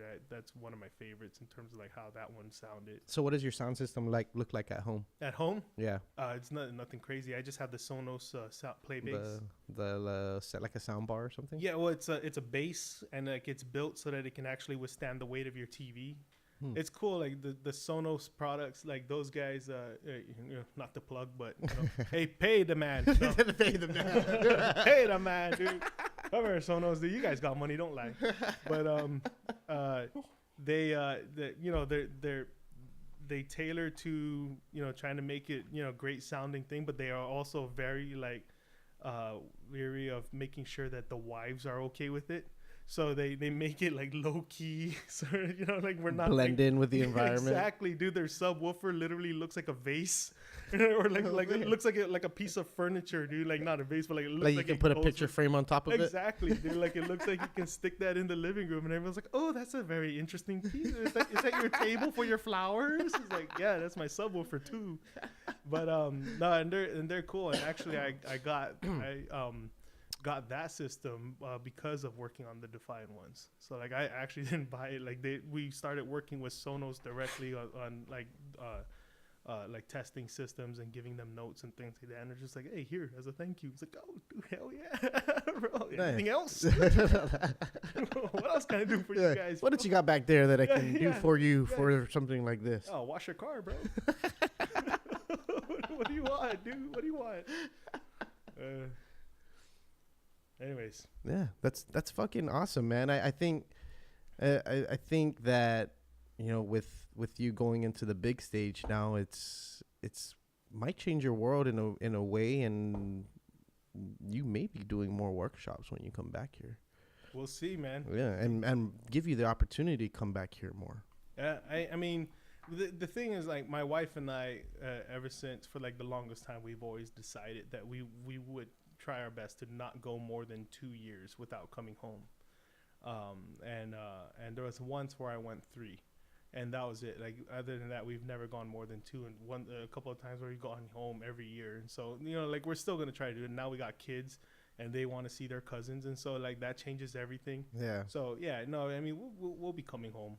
As far as like raising a family out in the States, do you find it hard, at least like sharing culture with them and how things are here? For sure. You know. Yeah, I mean, it's the biggest thing that, for me at least, and I'm sure a lot of people always talk about it, and my wife, you know, talks about it too. But you know, we grew up a certain way, right? And all the time we, you know, parents are always thinking about like, oh yeah, I want to make sure that either one, my kids never grow up the way I did, or my kids grow up exactly the way I did, you know. Right. And in our case, we're like, oh man, I really wish my kids knew what it felt like to just, oh, let's go to grandma's house and there's always going to be someone there. Right. You know, and like, your cousins are always going to be there. Right. Your 55 cousins. Yeah, dude. Yeah, yeah. You know, that's your first fight. You know, the first person you flicked off with your cousin. Dude, like everything. You learn a lot from your cousins, and being at grandma's house and just being raised outside. Right. You know, and that was the thing that I wanted for my kids, and I know my wife wanted the same thing too. And so that makes it a little bit trickier, you know, apartment living and you know, city life. Yeah, and we have friends out there. We have a bunch of friends actually that are from Guam, and so we try our best to be around them a lot. And we actually started getting involved with Couture and Chamorro Foundation. Okay. Joey Q. Yeah. And so his mom's one that started it. Yeah. And so we started getting involved with them when my daughter turned 3, and my wife was like, oh, let's get her into dancing. And I was like, you know, it's never really been a thing of mine. And I was like, I don't think I've ever thought in my head, if I had a daughter, I'd make them cultural dance, you know, or whatever. But God, I'm glad we did. You know, I'm really glad we did. And it's because there's that community of people in that foundation, man. It's really beautiful. Very tight knit. Yeah. They're I haven't really had the chance to talk to Joey fully about it, but right. Or even just like how big it is. I know he just received like a Lifetime Achievement Award for being a part of it. No, I mean, that guy's putting in like really, really good work. Yeah, and how much he's grown Island Block Radio. Yeah, Island Block is just, they're fun, dude. Yeah. They're fun. But yeah, that foundation itself, dude, you know, Heidi, his wife, you know, the director, you know, she really puts in the effort to try to make sure that whoever's attending, you know, gets not gets their money worth because it's free, but like, you know, gets everything out of it that they can, in sense of like, you know, they offer courses, they offer like Chamorro classes and things like that. But the community, man, the people that are involved, the other parents, you're just like, yeah, every now and then you're like, okay, this feels nice, you know, feels nice. Yeah. I briefly met his wife. Yeah. So after I interviewed Jason, I left. That was like 1 a.m. I interviewed Jason. I was at Jason's place for his son's birthday when he was. Oh, the night before, right? Yeah. And I was just like, bro, tell him to come up. Come on, dude, I'll wait. Where's he at? Jason would look at his phone. Was like, was that him? No, it wasn't. Put your phone down, dude. It's your son's birthday. Pay attention to him, lad. Okay, but was that him? For real, dude. I was like, oh. And then Jay's like, yeah, I don't think we're going to meet. And then later on the next day, I was like, hey, you met him? Just didn't want me to be there, dude. Dude, it was. I was even surprised because so I interviewed David Dior. Yes. Over in Koreatown. Yet, but yeah. And then I went over to Q's. I met Q over at Hard Rock in Anaheim, so I drew from Koreatown to Anaheim. Yeah, you're crazy, like bro. 45 minutes or an hour at least. You're dedicated, dude. Yeah. And so I was like, I'm coming. Right? So we go watch this show, and it's like a Samoan Eazy-E kind of rapper dude. I don't know. It was at first it was like it was kind of weird at first, the first couple songs, and then the Samoan started coming out, like the singing, the actual singing. Yeah. And I was like, this sounds awesome. Yeah. You know what I mean? This guy is like, sounds great right now. Yeah. And then I think I texted Jason. I said, hey dude, I'm in Anaheim. I don't know how far that is from wherever you're at, but did he say, oh yeah, bro, that's just down the street? Yeah, he goes, dude, that's literally just 15 minutes or 20 minutes from where I'm at. Dude. And that's because Jason does that all the time. Dude, Jason gigs in Anaheim like crazy. And like when you're a musician and you're just hustling down there all the time, it feels like nothing. Yeah. Dude, for me, bro, like you're in Anaheim, shit, we'll meet next year, bro. I like you, but damn. Yeah, so I think so Q asked me to take him home, and so I took him. So he just happened to live right in the middle between in Long Beach. Yeah. And so he goes, hey, just come back, and this takes me to the story of meeting Q's wife. Yeah. So I drop him off, and then at like 12 o'clock at night, I go over to Chaz's studio, where Jason's at. Yeah. And we hang out, record the episode, hang out, get there at 4 a.m. I'm supposed to be on Island Block Radio the next morning. And I was like, I'm going to try and wake up. And so I was blocking his wife's car in, and she's like, I'm sure she's like, who the fuck is this guy sleeping on the couch right now? Oh, hell no. Hell no. And so she's like, hey, can you move your car? I was like, oh, I'm so sorry. Like, in a daze, all my shit's all over the place in the living room. Like, probably drooling all over the pillows and say shit. Anything to you? Oh, man. Come on, Q. You better. I felt bad. Well, he told me to park behind that car. He thought I was going to wake up. Oh, dude, I didn't wake up till their segment ended at 10 o'clock. And I texted him. I was like, bro, I'm so sorry, bro. I was dead. Oh, yeah. I had work training in San Diego.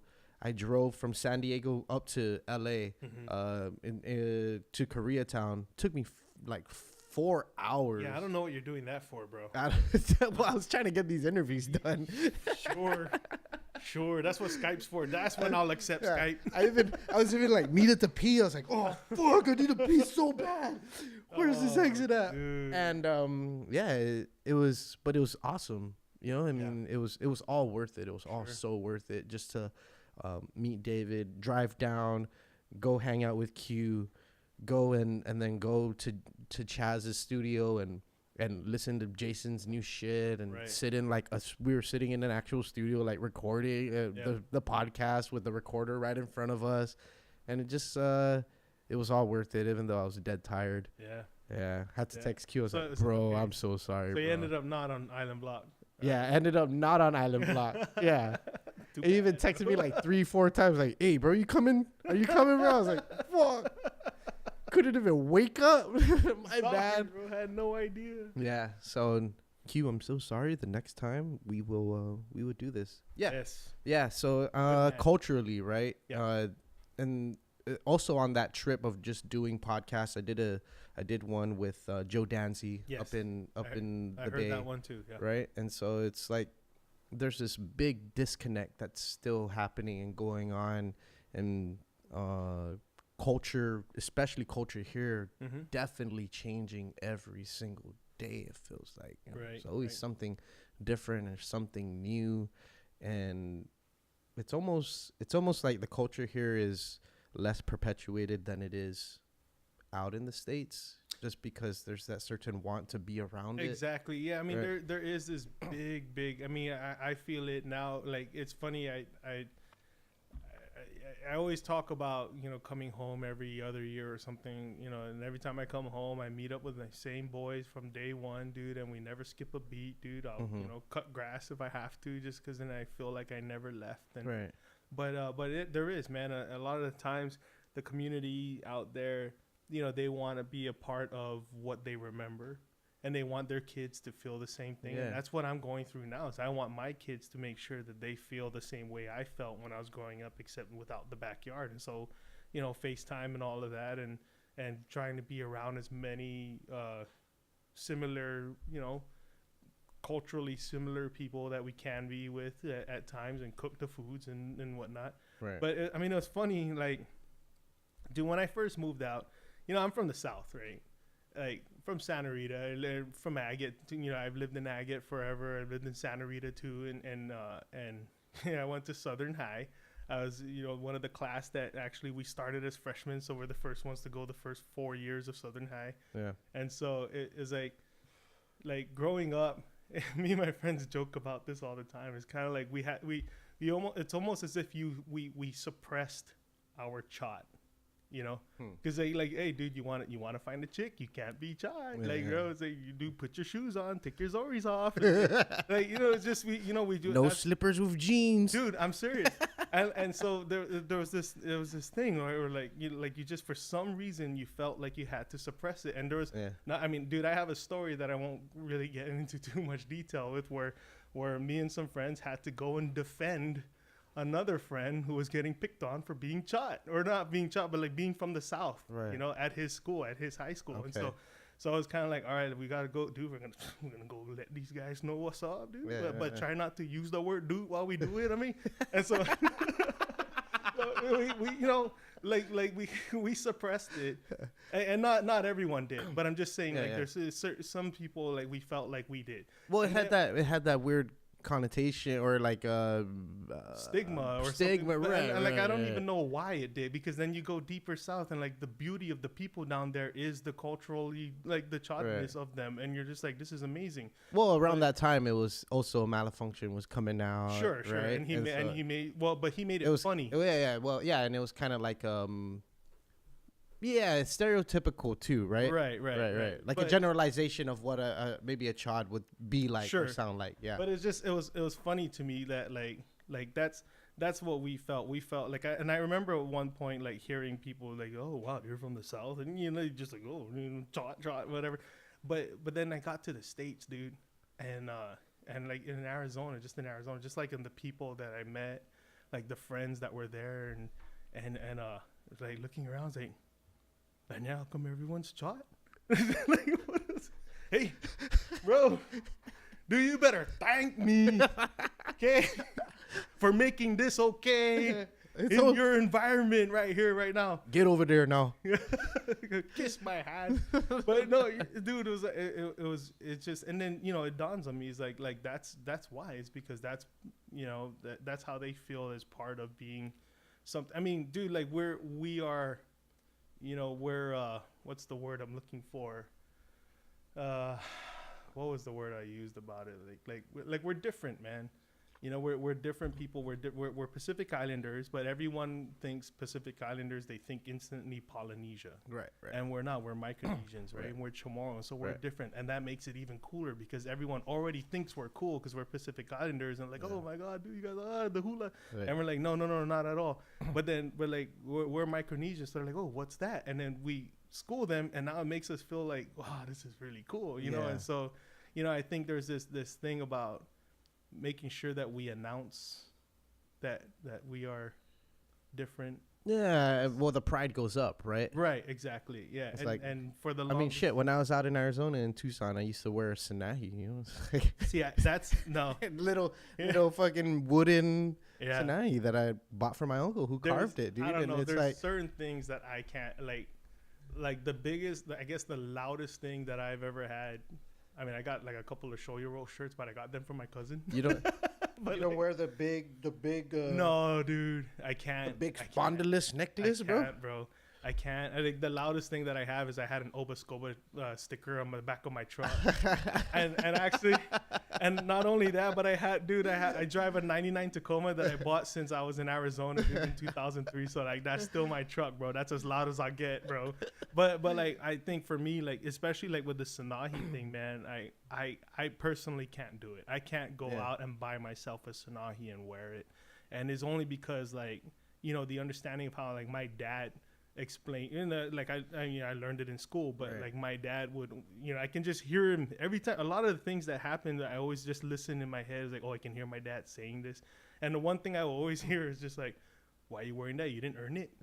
And so it's like, okay, you're right, bro. Like I'm not gonna go out and buy one, but I'll accept one as a like if it was earned for something that I feel like I did. I see. Dude, Doc Cunningham, give that man a Sanahi, bro. Stuff like that. Baby Joe, bro, give that man a Sanahi. Like these guys that are like out there that actually like try, doing something that are technically like putting us like in a map.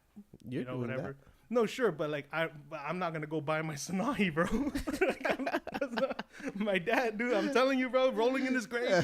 Why are you buying that, dude? Better be for someone else. Better be for Doc Cunningham. No, I can't. I couldn't do it. Man. Yeah. So that was it. And I think like I own a couple of Guam shirts, but they're the subtle ones. Yeah, I wasn't really big into like the big logos. Tattoos, Anyways. body markings, anything? No, not.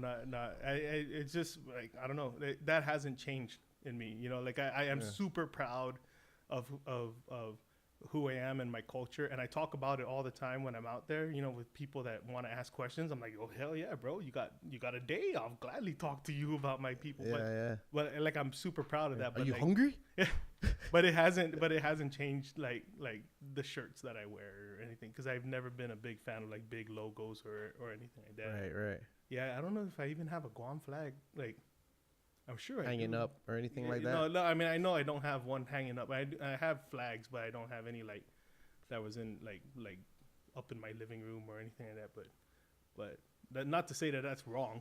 But I'm just saying like I mean, what Guam has become, it's more than Chamorro culture, right? It's all these different cultures that's come in. Yeah. And what's created Guam today, right? And you'll find even Filipinos and Koreans and Japanese like repping the shit out of Guam, Right. just because there's so much pride from being here. You're Pacific Islander. You're not necessarily Chamorro, and that doesn't determine whether you're a Pacific Islander or not. Right. It's like, Right. you know what it's like to be here, Mm-hmm. to have week old fucking TV come, right? And still telling you it's live and shit. Oh, man. You know, and Those were the days. yeah, and there was a struggle. There's a certain struggle to living and understanding what it's like to live on an island. I know people and also family members who had never raised their children on Guam just because, opportunity ain't. It's the mindset of opportunity on Guam isn't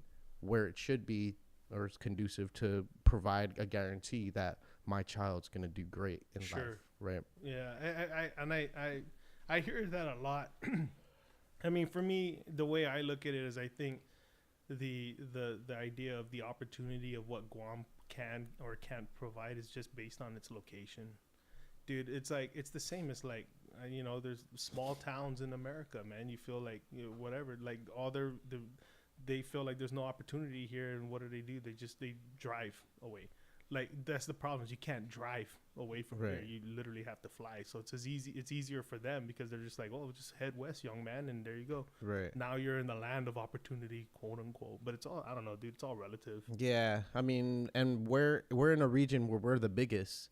So everyone that's all the smaller islands are coming here. This is the opportunity. This is the opportunity. Yeah, And then the exactly. people here are like, there's shit, nothing here. Yeah, dude.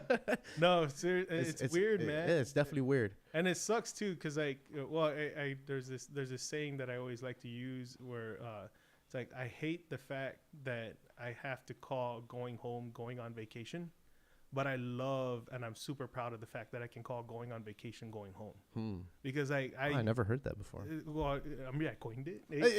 No, hashtag coined. Yeah. No, Dash tit Salas. no, I didn't coin that. But I just like I said that one day. It's like, dude, because you know, it was my wedding, dude. Well, I came home and no, actually it was the year before, and I met up with some friends and we were out at the beach, and I was like, dude, it was midnight, and we're hanging out, and these are like my boys that I grew up with and whatever, and we're just hanging out and we're drinking and we're playing guitar, and then off in the distance over the water was the heat lightning, and then my friend Ken. Actually, used to fill in drumming for BB Gun Brigade, King Guzman. Oh my goodness, that's my dude, bro. Oh no way! Since day one, bro. We were kids, man. Shit. Yeah, dude. I've known that. He's actually we're. You even know he fucking filled in for BB Gun? Hell yeah! Because he and I were talking about stuff, and then like the scene and whatever, and like, dude, I'm telling you, man. A lot of the people that show up on this, you never had kin, but it's just like, I got friends, bro. But he was like, man, like. What how many other people can say that this is their regular Friday night, right? Like just chilling at the beach, and then there's just like lightning shows going on, and there's no thunder, there's no rain, it's just like hanging out with your friends, and you're just playing music, and then boom, like all of that, like. And then I told him, I was like, this right here, this is the stuff that I brag to my friends in LA about. Yeah. I have a coworker who had the opportunity to move to the stateside and make a shitload of money, and he turned it down because he's like, dude, why am I gonna go somewhere where I'm already in a place where people dream of being, sure, and dream of retiring in a place like this, and I'm gonna go to a big city and do something different. I like what I'm doing, and I was like, all right, cool, dude. I mean, and that's just what it is. It's the same with like bro, out there in LA, people are paying like $5 for a box of coconut water, dude. Now it's like, Lanny, all I could have done was just throw it in a bottle and throw it at you white people. Like, let's check. Like, who the hell said that this was the way to go? Like, we're just drinking that the whole time. Like, dude, it's like that was our life. I mean, now, don't get me wrong. Like, for the I didn't live the stereotype of like, oh yeah, we woke up in the morning and we drank coconut juice from I climbed a tree for milk. Like, no. Like, squeeze the saying, meat to make the milk. Like, it was with easy my bare for hands. us to get, bro. Like, I remember the first time I bought mango out there in the States, and I was like, it hurt my heart because you know, over here you're trying to get rid of it. Yeah, you're trying to get rid of it, bro. Like, call your auntie, tell her to come and get mango, take it out. And then I was like, oh my god, I gotta buy 2 for $5. Like, whatever. Oh, this sucks. We're not pickling this. We're eating this. I know. Yeah, I'm gonna make this worth it. I know.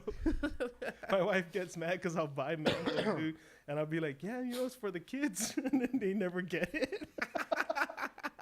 She's like, your daughter wants mangoes. Like, well, I wanted it too. She should have said something yesterday.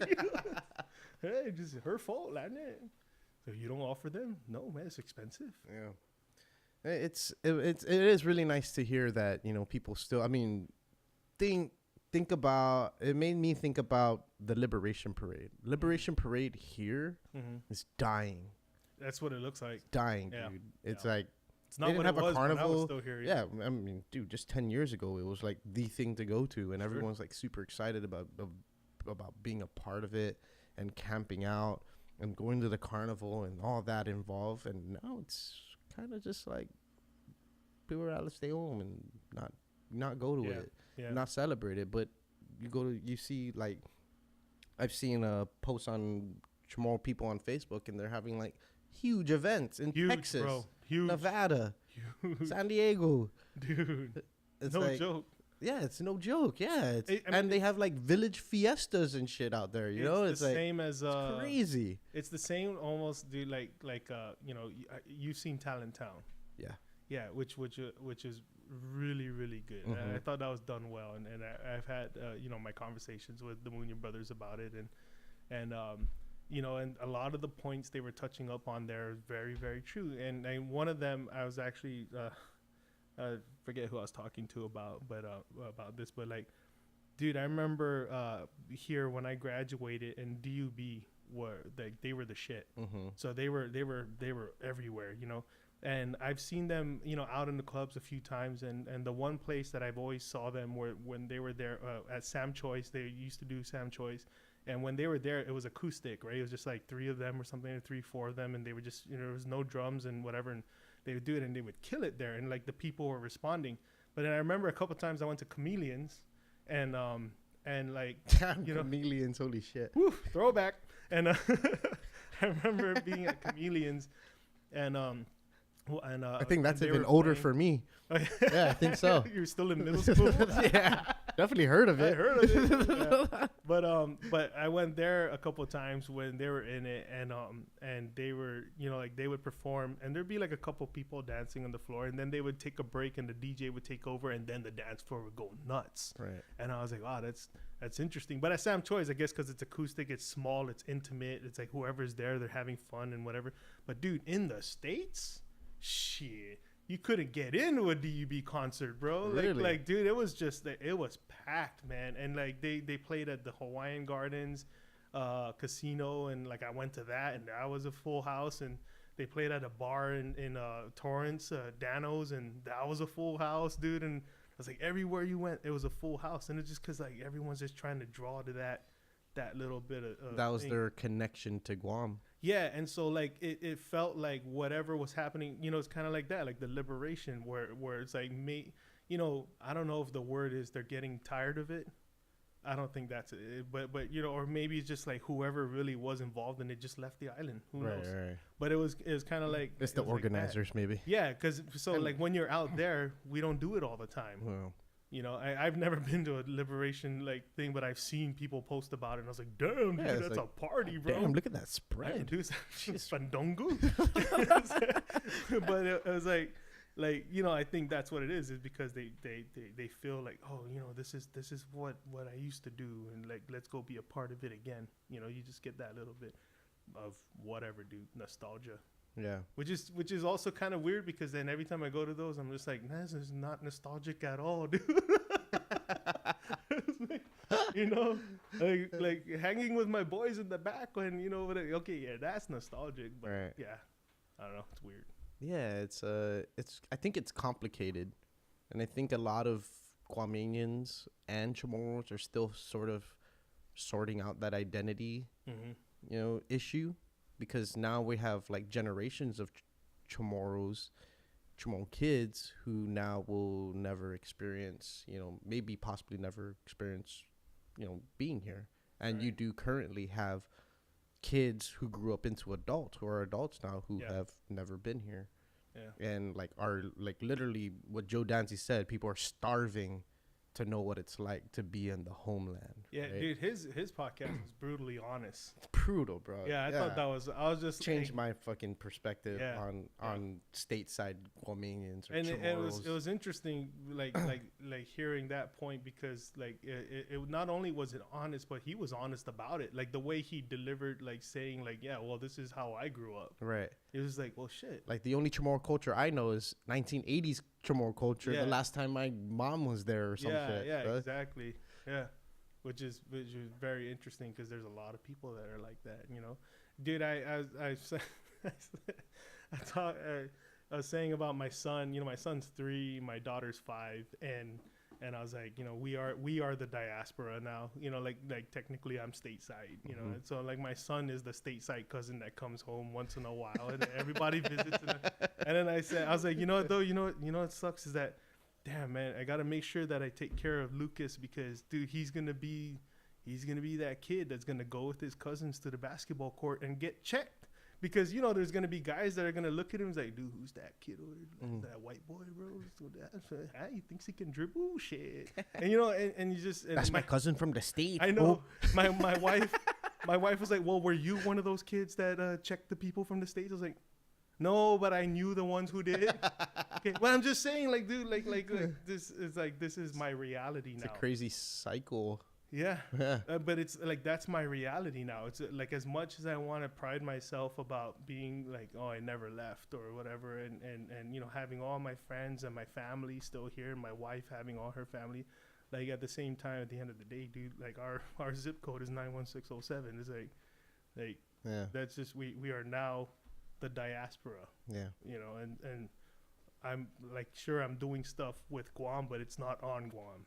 So it's just that weird thing where now I feel the pressure of like, well, okay, well, how do I make sure that doesn't leave my children? You know, like this like culture that we're trying to instill in them doesn't leave them. Like Right. that they don't go back and complain because it's hot. Right. Or they don't go back and hate that there's so many mosquitoes or whatever. Like, whatever, dude. You know, dude, it's New Year's Eve. You better like pack. Yeah. Because Yeah. it's about to go Yeah. off. Yeah. You know, and so Where's like, the cannon? Break out the cannon. exactly. Here, Yeah. boy, go try. Yeah. Try. He's only 3. Never mind, try. Put Yeah. these Mr. Brown cans together. Yeah, dude. But I'm saying, like, you know, it's like I want to say that that's what I want for my kids is that sort of lifestyle. But then it's on me and my wife now to make sure that when they come home, that they're happy to be here Right. and they're not just looking for aircon and Wi-Fi. Right. You know, Like that they really trying to experience being yeah, exactly. here. Like, dude, since my daughter when we landed, my daughter had a fever for 4 days. Oh And, no. then, and I was like, let's do the Tatamonas are mad. Oh boy, we better go burn some palm. Dude, for real, we started burning palm leaves and everything, dude. It was crazy. But after when she finally started to get out, like we took her swimming all the time, dude, or not every day, but like we were taking her swim. We took her to the Marito Pier, you know, a pool and whatever. But like at the pier, dude, like once she got into it, like you couldn't get her out. Yeah. You couldn't get her out, and that's what I hope for. Like that's what I hope is that like she didn't want to stay inside the house. She wanted to go to the pier. Right. And it's like that makes me happy, you know. Like she can swim now, dude. Like she wasn't swimming in out there. We got here, and like in 4 days of trying to teach her, now she can swim. Like she's a 5-year-old that jumped off the freaking pier, bro. And I'm telling you, dude, like there's a lot of proud moments in my life, but goddamn, dude, when I saw that and I saw her like swim to my wife and her sister, I was like, oh shit. Whew, trying not to cry. Hold the phone, Teddy, hold the phone. And, but, you know, it's like, dude, my family, bro, like my mom's side, dude, my uncles, my dad especially, too, actually, we were fishermen, dude. And so, we, you know, they farm, too, but, like, we did a lot of fishing. And then I remember when my wife said, you know, oh, maybe we should, you know, put Felicity in, like, swimming lessons or something. And I was like, the hell? No, that's my job, Blue. I am good in the water. This better be me. Throw her in now. I'm not gonna pay $200 for Chat to teach her how to pedal her feet. For Chad. I was like, no, dude, that's not happening. We're gonna do this right. It's like Ernie. Yeah. Randall. Like, no, we're gonna do this right, bro. Like, we're gonna do this. Like, she's gonna learn from me or from you. You know, like she grew up on the pier. That was a rite of passage, and and I was like, we're gonna do this right. Like, if I do it in the pool, that's it. Like, I need a teacher. Dude, my dad's rolling in his grave right now hearing you say something like that. And so like the fact that she learned at the pier and then jumped the pier, I was like, oh my God, I'm so proud. So proud. Now you can go back. You We're know? going back. Pack your bags. Yeah, no, We're good. I know. Mission accomplished. But like that's what I'm talking about. It's like I'm so happy that she just didn't want to just be inside, watch a movie. Yeah. You know, like she wanted to be wherever her cousins are and whatever they're doing. And I'm also like glad that her cousins are the kinds that let's go outside and do something. Like yes. Yeah. Yes. Because, you know, I remember when my cousins used to come from the States. And, Yeah. you know, all we wanted to do is, dude, come check this out. Yeah, Come. yeah. Come. Check this Let's out. go in Yeah. the jungle. Bro, try eating that. Yeah. Eat it, bro. Just don't ask. Just eat it. Close your eyes and eat it now. Watch. Eat it. You just eat it, bro. Put this in your mouth. Yeah, Dude. dude. What is that? And we're all laughing. Hey, he ate balati. No. I never did that to my cousin, bro. Never do that. But we'll make them eat pica stuff, dude. Yeah. And you know, it's really important, and it's awesome that, you know, people are still practicing the culture out there, right? But it has to evolve the way the culture is evolving here too. Yeah. And I feel like one of the ways for us to know how it's evolving, dude, is right here, bro. Thank you. Honestly, dude. I really appreciate right that. here. And that's why I'm a fan, is because there's this gap that's getting, that I thought was getting bridged. But Atlanta, if it's 60% of the people are coming from here, then I guess it's not. There's still a bridge. Yeah, There's still a gap or whatever, Yeah, and I'm trying to figure out, you know, how do I connect with an audience out there? You know, I'm no big media company here on Guam that, you know, that has that sort of reach, right? My reach is a lot smaller than a big name, and I don't know. We'll see. I mean, it could be an interview, or it could be just me going out there and doing interviews out there. And that's why whenever I do go out to the States, I bring my gear. Yeah. Bring it. I'm just like, all right, let's. And that's a good move, dude. That's a good move. And actually, it might not be bad, dude. Is you should try coming out to some of the festivities that they have.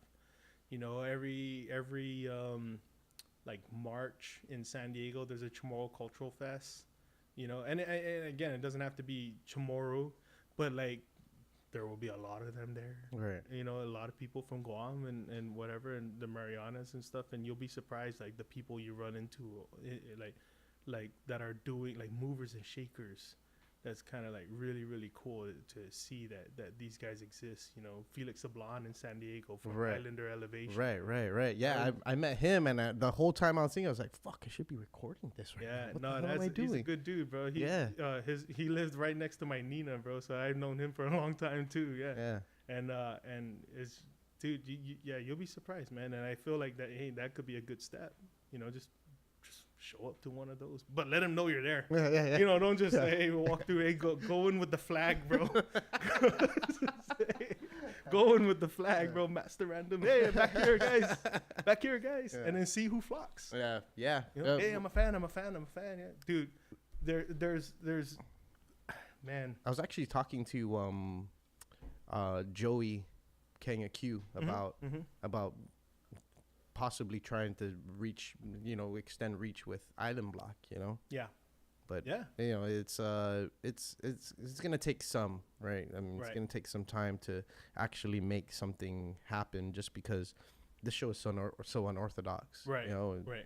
It varies between an hour and 3 hours. You know, it's like, which it's by never the way, the same. Can I get Wi-Fi, dude? Yeah. Just to make sure, in case my wife's trying to check me. Yeah, actually, damn, I didn't realize we've been going for so long. How long have we been going? 2 hours. Oh, sorry, dude. No, I actually got to cut out of here. Okay. I got to help my dad move a couch to the container. I love it, bro. So, and then my girlfriend comes in tonight. So. Hey. Yeah. But Teddy, dude, my brother, thank you, dude. Yeah, it's awesome meeting you, and awesome like picking your brain and hearing, you know, everything that you know, from the moment you left and how you've progressed and to where you are now, and you're about to set on this huge journey. I didn't realize it was so recently. Yeah. But it was like, yeah, a month huge. ago, dude. Yeah, this is like literally huge. Yeah. I'm like I said, dude, I'm really happy to be here, dude. You know, being a fan and again, it's just, this is important, bro. What you're doing here is really important. And at some point, I'm pretty sure, like if the people out there start picking up on it even more, and then your percentage changes between here and over there, yeah, I think there's a lot of noise that can be made, because who knows what that means. Like I'm sure at some point in time, I'd be curious to see what the percentage of, like, oh, this guy came back here and he did this because he heard someone talk about it on Master Random.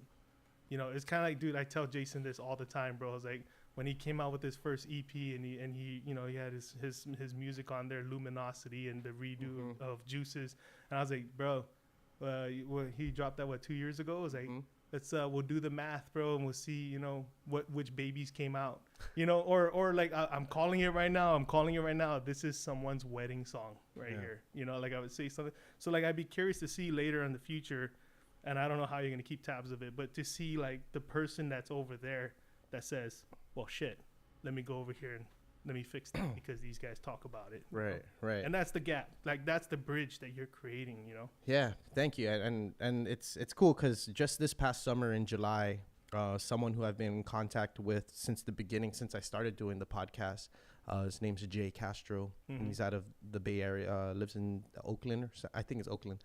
And he came to Guam for the very first time last year and brought 13 family members with him. And he's from Marito. His family's from Marito also. And like the Castro brothers? Yeah, I think so. I think so. Sure. And he said, man, it's because of you that, you know, I wanted to come to Guam and also meet Polly Eric. And he met Polly Eric because he listened to the Polly Eric episodes. Right. And I was just like blown away. Yeah. You know, just that small. That's all it takes of a thing. Yeah. You know, to push someone to finally go, okay, I'm going to go visit home now. Right. After 30, he's 33, 34, you know? Yeah.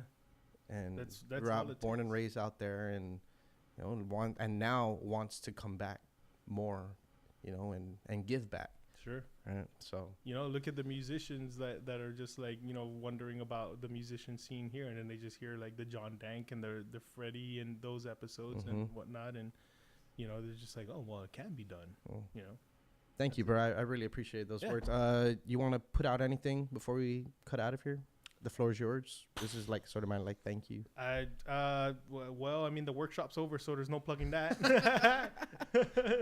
No, I mean, dude, I don't know, man. I like to, I guess, the usual, you know, shout out to my wife Miranda.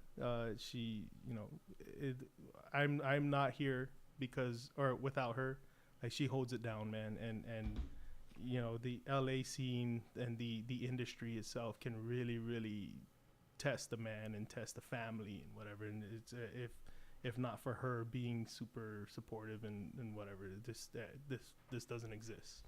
But yeah, dude, her, my family, my friends, Jason for making this happen, right? Yeah. Jason J. Yeah. Yay. Dude, Island Fever still sucks. No. I pick on him about that song, bro. I was always just like, yeah, that song's fine, dude, but it killed it. And I was like, what do I know, right? What do I know? So, hey, dude. Hey, I guess, bro. I thought Juices was better. What do I know, bro? What do I know? Juices will always be a classic. Hey, dude, that's if I called was better. I thought that was better.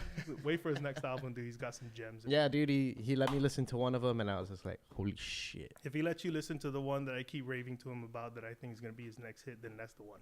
Okay. Maybe it might be the one. I don't know which one he showed me. We'll talk about it after. That's not. We're not dropping those that kind of insider information for the people. That's the random inside. Beep, beep, beep, beep. No, I signed NDAs before I got here, bro. So I told Jason I'm not gonna talk about it. All right, bro. Thank you. All right, I really appreciate it. Teddy Salas, everybody on the podcast. Thank you again for listening. B just had a new baby, so she was born, so we won't see B for a little bit. But B is always in our hearts. Oh, the dude that's always here helping? Yeah. You're not going to see him at all, bro. That's it. I know what it's like to be a new dad. Kissing goodbye. Matt, find someone else. Hurry up. Matt, you just became alone on this ship. There you go, bro. You got promoted. Now get me water. You're yeah. Fan. You are now head water guy. No. Oh, it's horrible. Matt loves you. I love you. And as always, thank you for listening to the podcast. Peace out, everybody. Oh, wait. Before we end here. Happy New Year. It's the end of the year. This is the last episode of the year. Oh, dude. So I'm going to drop this today and right after this. Nice. Yeah. Right. So, Happy New Year to everybody. And I hope everybody enjoys the New Year Eve. Yeah. I don't know. And hope 2019 is fucking awesome.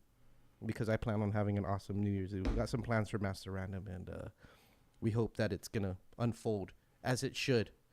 But until next time, peace out. Yeah. Just like that, huh? Just like that. Oh.